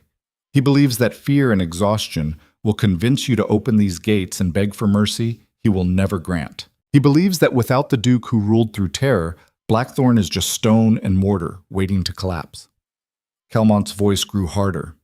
"He is wrong." The courtyard stirred. Blackthorne is not these walls. It is not the title or the crown or the man who wears it. Blackthorne is every person who has ever stood on these battlements and refused to surrender when surrender was the only logical choice. It is the refusal to bow, the unwillingness to break, the absolute certainty that some things are worth dying for even when dying accomplishes nothing except proving you existed. He could see the effect his words were having, back straightening, eyes hardening, the exhausted becoming the determined. This was what he knew, what he had perfected over 20 years. The ability to take broken men and forge them into weapons through nothing except the force of his conviction. It was manipulation. It was also necessary.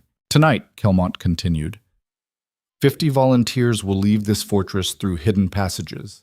We will infiltrate Lord Cedric's camp. We will burn his supplies and destroy his siege engines. We will create chaos. And we will show him that Blackthorne does not wait to be conquered. We take the fight to him." Murmurs rippled through the crowd. "I will not lie to you. Most of us will not survive. The odds are terrible and the plan is desperate. But if we succeed, we buy time. We force Cedric to withdraw. We give the crown a chance to see what he has become and intervene." He looked across the faces staring up at him. "I need 50 men willing to die tonight so that 2,000 can live tomorrow. I need volunteers who understand that courage is not the absence of fear. It is choosing to act despite fear. I need soldiers who know that the greatest strength is not dominating others. It is sacrificing yourself for something larger." The courtyard was silent. Then Thorne stepped forward. "I volunteer." One by one, men began moving to the front. Young soldiers barely old enough to grow beards. Veterans with scars covering their faces. Servants who had never held swords but picked them up anyway. Within minutes, 200 men stood ready. Kaelmont had asked for 50. He chose the 200 best fighters and told the rest to defend the walls with everything they had. Then he addressed the volunteers with brutal honesty. "We leave in 2 hours. Bring only weapons and dark clothing. No armor, no supplies. We move fast and silent. If you are wounded, we leave you. If you are captured, we do not attempt rescue. You fight until you die or the mission succeeds. Those are the terms. Anyone who cannot accept them, leave now. No judgment, no shame, no one moved." Kaelmont felt something complex stirring in his chest, pride mixed with grief. These men were choosing death because they believed in something larger than survival. It was the same choice he had made when he walked away from Blackthorne 3 months ago. The same choice he was making now by returning. The difference was understanding. Then, he had walked away because he could not bear what he had become.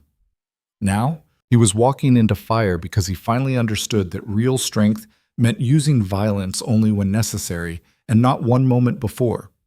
The lesson Lyra had been trying to teach him all along. They gathered weapons in silence. Short swords for close combat, daggers for quiet killing, oil and flint for fires.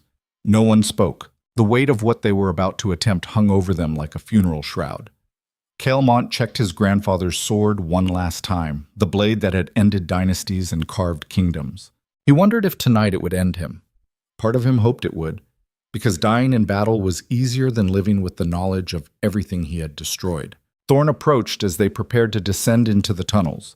The old soldier looked at his former lord with complicated emotion. "My lord, if we do not survive this, I want you to know that serving you was the honor of my life.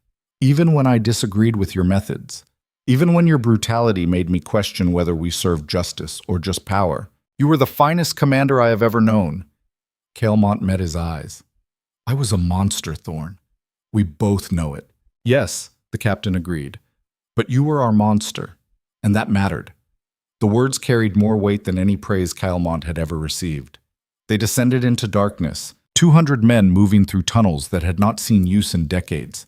The passages were tight and flooded and utterly black. They navigated by touch, breathing stale air, trying not to think about the tons of earth above their heads. After 3 hours of brutal progress, they emerged in the woods south of Cedric's main camp. Scouts had marked the positions earlier. Supply tents, arsenal, command structure, medical facilities, all laid out with military precision. Kaelmont divided the force into 4 groups. Each had specific targets. Each knew they would not see morning. He took the command tent himself with Thorne and 20 others. They moved through the darkness like ghosts, killing sentries with efficiency that spoke to years of brutal training. No hesitation, no mercy, just the cold application of violence in service of survival. This was what Kaelmont had been forged to do, what his father had beaten into him, what 20 years of warfare had perfected. He was very good at killing. The realization did not bring pride, only the hollow awareness that some skills could never be unlearned. They reached the command tent without raising alarm. Inside, maps and documents detailed Cedric's entire campaign. Battle plans, supply manifests, letters to noble allies, everything needed to coordinate a siege. Kaelmont gathered what he could carry and set the rest on fire. Flames consumed the tent within seconds, spreading to adjacent structures. Shouts erupted across the camp. Soldiers scrambled from their bedrolls, confused and disoriented. The other groups were already moving, setting fires throughout the camp, targeting supplies and weapons with devastating precision. Chaos erupted like a living thing. Kaelmont and his group fought their way through confused enemy forces, cutting down anyone who stood between them and their exit route.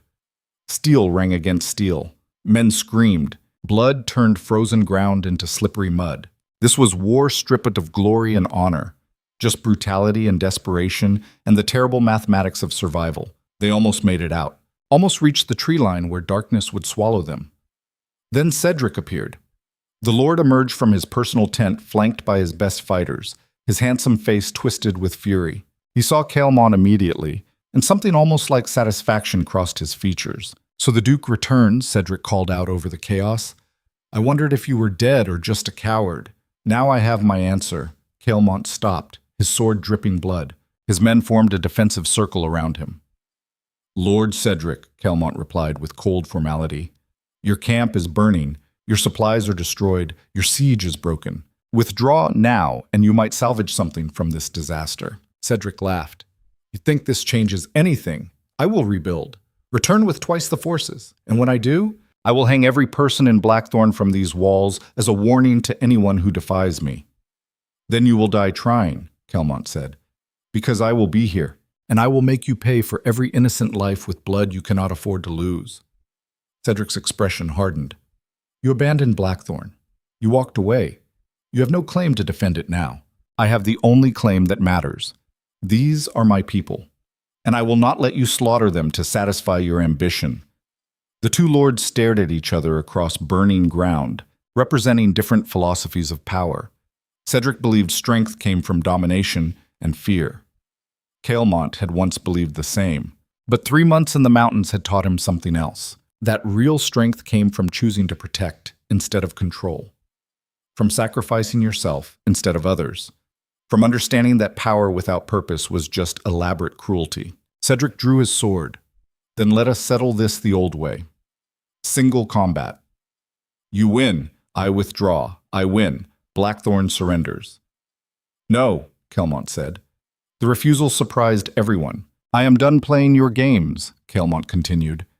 "Done pretending that personal glory matters more than the lives depending on us. You want single combat because you know it benefits you regardless of outcome. Either you kill me and demoralize the defenders, or I kill you and your allies blame Blackthorne for violating the rules of honorable warfare." He sheathed his sword slowly. "I'm going to walk away now. Take my men, return to the fortress. And if you are foolish enough to continue this siege after tonight, we will kill you in ways that have nothing to do with honor or glory. We will make you bleed for every inch until your allies abandon you, and your name becomes a warning instead of a legacy." Kaelmont turned his back on Cedric and started walking toward the tree line.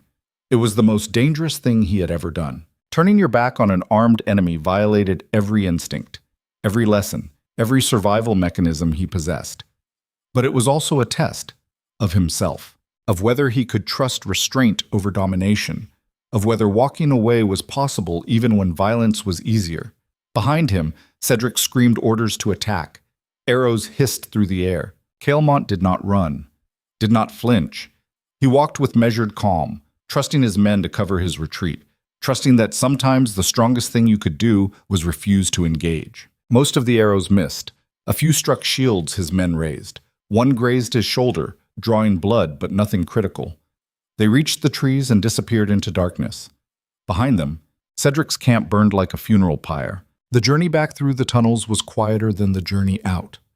They had lost 40 men in the raid, 40 volunteers who knew they would not survive but chose to fight anyway. Kaelmont felt the weight of every loss, every face he would never see again, every family that would mourn. This was the cost of leadership, not the glory or the power, the grief. When they emerged inside Blackthorne's cistern, Edmund was waiting with medical staff and hot food. The young Duke looked at his cousin with complicated respect. "You did it," Edmund said. "The scouts report Cedric's camp is in ruins, his supplies destroyed, his forces in disarray." "For now," Kaelmont replied. "He will regroup. But we bought time. Use it. Send ravens to the crown. Document everything Cedric has done. Make sure the king understands this is not warfare. It is atrocity." Edmund nodded. "And you? What will you do?" Kaelmont looked around the fortress he had once ruled with absolute authority, the walls that had been his prison and his kingdom, the place where he had become something inhuman in pursuit of strength. "I am leaving," he said, "tonight, before I remember what it felt like to command instead of advise." Edmund looked stricken. "But we need you." "No," Kaelmont said gently. "You need to learn to lead without me, because the moment you start depending on someone else's strength, you stop developing your own." He turned to Thorne. The old soldier looked exhausted and proud. "Captain, your service to House Draven has been exemplary, but I release you from your oath. Stay and serve Edmund. Teach him what I taught you. Help him become the leader Blackthorne deserves instead of the tyrant it endured." Thorne's eyes glistened. "It has been my honor, my lord. Do not call me that. I am not your lord. I am just a man trying to atone for 20 years of brutality." Kaelmont walked through the fortress one last time, seeing it with eyes that had learned to measure things beyond military value. The people here were not assets or resources. They were humans trying to survive in a world that ground them down daily. He had been their oppressor as much as their protector. That was the truth he could no longer ignore. By dawn, he was gone, disappeared through the same aqueduct that had brought him back, leaving no trace except the burning wreckage of Cedric's camp and the knowledge that Blackthorne had survived one more night. Dim. Kaelmont rode north alone, his body aching from wounds and exhaustion. The journey back to Thornhaven took 6 days instead of 4 because he could barely stay in the saddle.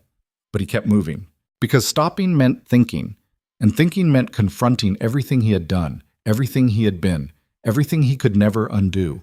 The northern mountains appeared on the horizon like salvation. He reached Thornhaven at sunset, his horse nearly dead from the journey, his own body running on nothing except will. Lyra was waiting at the village edge like she had known the exact moment he would arrive. She looked at him for a long moment, taking in the blood and the exhaustion and the hollow awareness in his eyes. Then she walked forward and caught him as he slid from the saddle, too weak to stand. "You came back," she said quietly. "I promised I would try. Did it work? Did you save them? For now. Cedric will return, but Blackthorne has time. Edmund has a chance. And you, do you have a chance? Kaelmont looked at her with eyes that had seen too much and survived too little. I do not know, he admitted. I went back to that fortress, and everything I learned here disappeared. I became the Duke again. I manipulated men into dying for me. I killed without hesitation. I used fear as a weapon. All the things I swore I would never do again. But you walked away after, Lyra said. You did not reclaim your crown. You helped and left. That does not erase what I did. No, she agreed. But it proves you can choose differently, even when choosing differently is harder. She helped him to the cabin they shared, her strength supporting his weight. Inside, she tended his wounds with practiced efficiency, cleaning cuts and binding injuries while he sat in exhausted silence. When she finished, she sat beside him near the fire. You need to forgive yourself, she said quietly. How? Kaelmont asked. How do I forgive 20 years of brutality, of destroyed lives and executions and ruling through terror? How do I look at what I have done and call it anything except monstrous? You do not, Lyra said. You acknowledge it. You own it. You accept that you were broken by your father and you broke others in turn. And then you spend the rest of your life trying to be different. Not because it erases the past, because it creates a different future. What if I cannot change?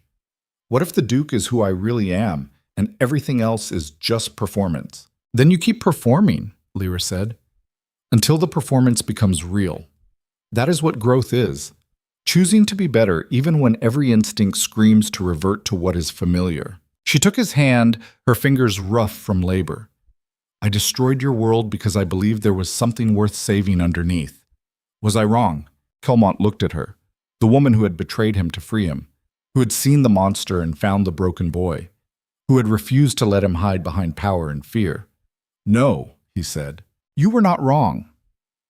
But I need time to figure out who I am when I am not performing strength, when I am not the Duke or the monster or the Iron Wolf, just Kaelmont, whatever that means. Then we have time, Lyra said, all the time you need. The winter passed slowly in Thornhaven. Kaelmont worked alongside the villagers, learning to build instead of destroy, to create instead of conquer, to find value in small acts of service instead of grand gestures of dominance. It was harder than any battle he had ever fought. Old instincts constantly pushed him toward control, toward taking charge, toward believing his judgment was superior and everyone should simply obey. But Lyra was there, reminding him gently when he slipped, pointing out when commands disguised themselves as suggestions, helping him see the difference between leadership and domination. Marta watched his progress with those ancient eyes that missed nothing. You are learning, she told him one evening as they repaired a fence together. Slowly. But learning. Learning what? Kaelmont asked. That power is not the absence of weakness. It is acknowledging weakness and choosing to be strong anyway. That control is not the same as connection, and that the hardest person to lead is yourself. She handed him another plank of wood.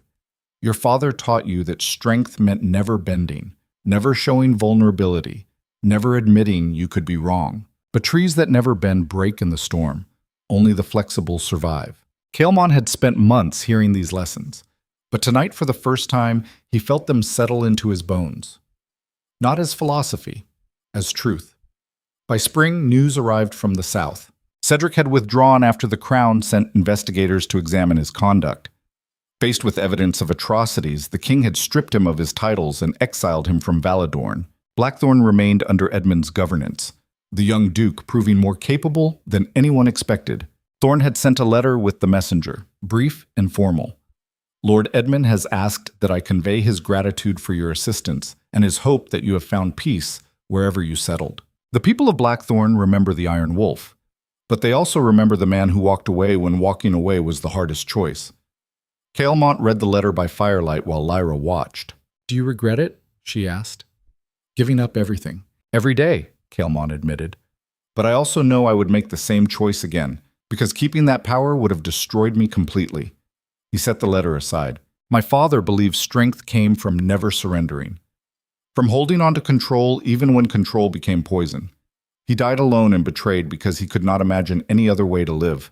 And you, I am trying to imagine differently. To believe that strength can exist alongside vulnerability, that power without compassion is just elaborate cruelty, that the greatest victory is not dominating others, but mastering yourself. Lyra moved closer, her head resting on his shoulder. "You are not your father," she said quietly. "No," Kaelmont agreed. "But I could have been. Without you. Without this place. Without being forced to confront everything I had become." He looked at her, really looked at her, seeing not the Duchess, or the spy, or the betrayer, but just Lyra, the woman who had saved him by destroying him. "Thank you," he said, "for refusing to let me hide behind the monster." She smiled slightly. "You are welcome, though I reserve the right to destroy you again if you revert." Noted. They sat in comfortable silence, watching the fire dance and listening to the village settle into sleep around them. Kaelmont would never be the man he might have been if his father had not broken him, would never erase the scars or undo the damage or forget the lives he had destroyed.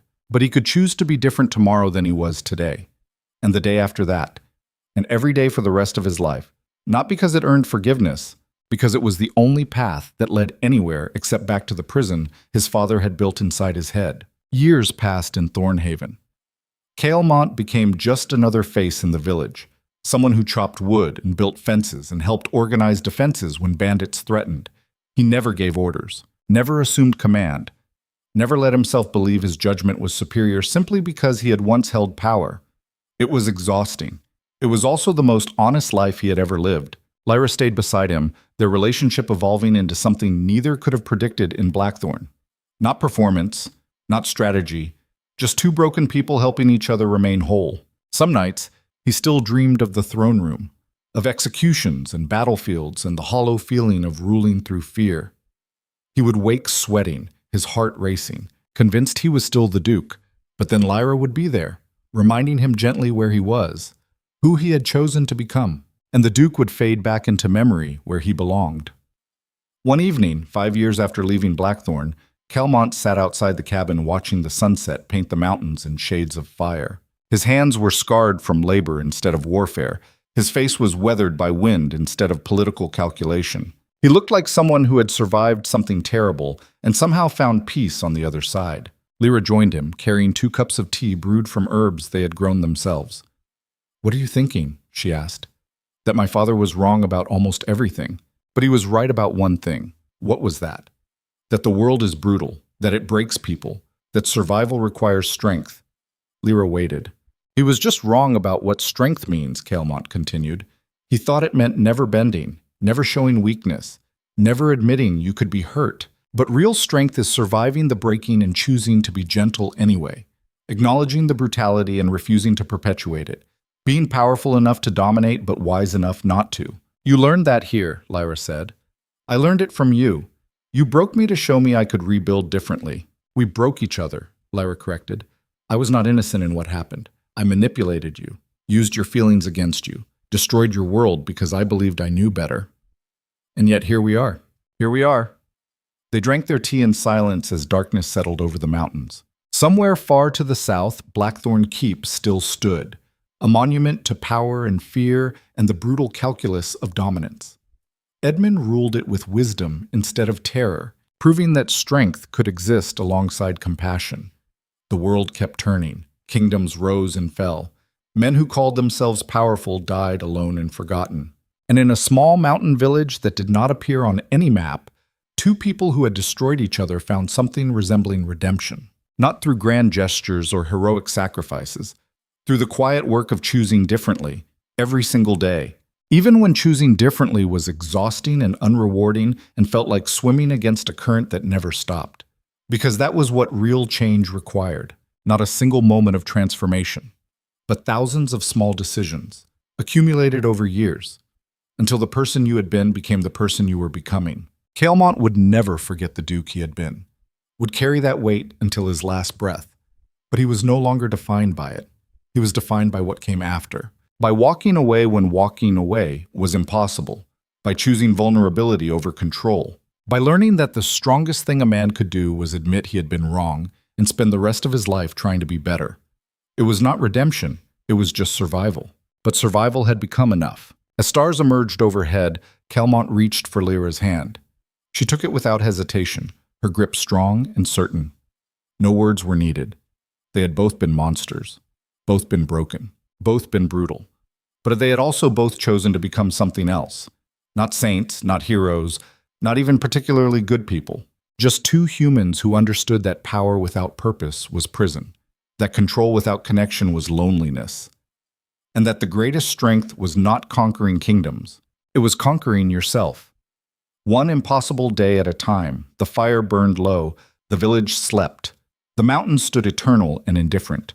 And somewhere in the darkness, the Duke of Blackthorne finally died. Not in battle, not in glory, in the quiet acceptance that some things mattered more than survival. Like becoming someone your younger self would not recognize. Like choosing compassion when cruelty was easier. Like believing that even monsters could change if they were willing to burn down everything they built and walk away from the ashes. Kaelmont Draven had been many things. Tyrant, oppressor, the iron wolf who made kingdoms tremble. But in the end, he became something his father never imagined possible. A man at peace with his failures. A man who chose love over power. A man who understood that the hardest battle was not conquering others. It was learning to be gentle with yourself. That was the final lesson. The one that took a lifetime to learn and cost everything to achieve. But it was worth it. Every brutal, exhausting, impossible moment. It was worth it.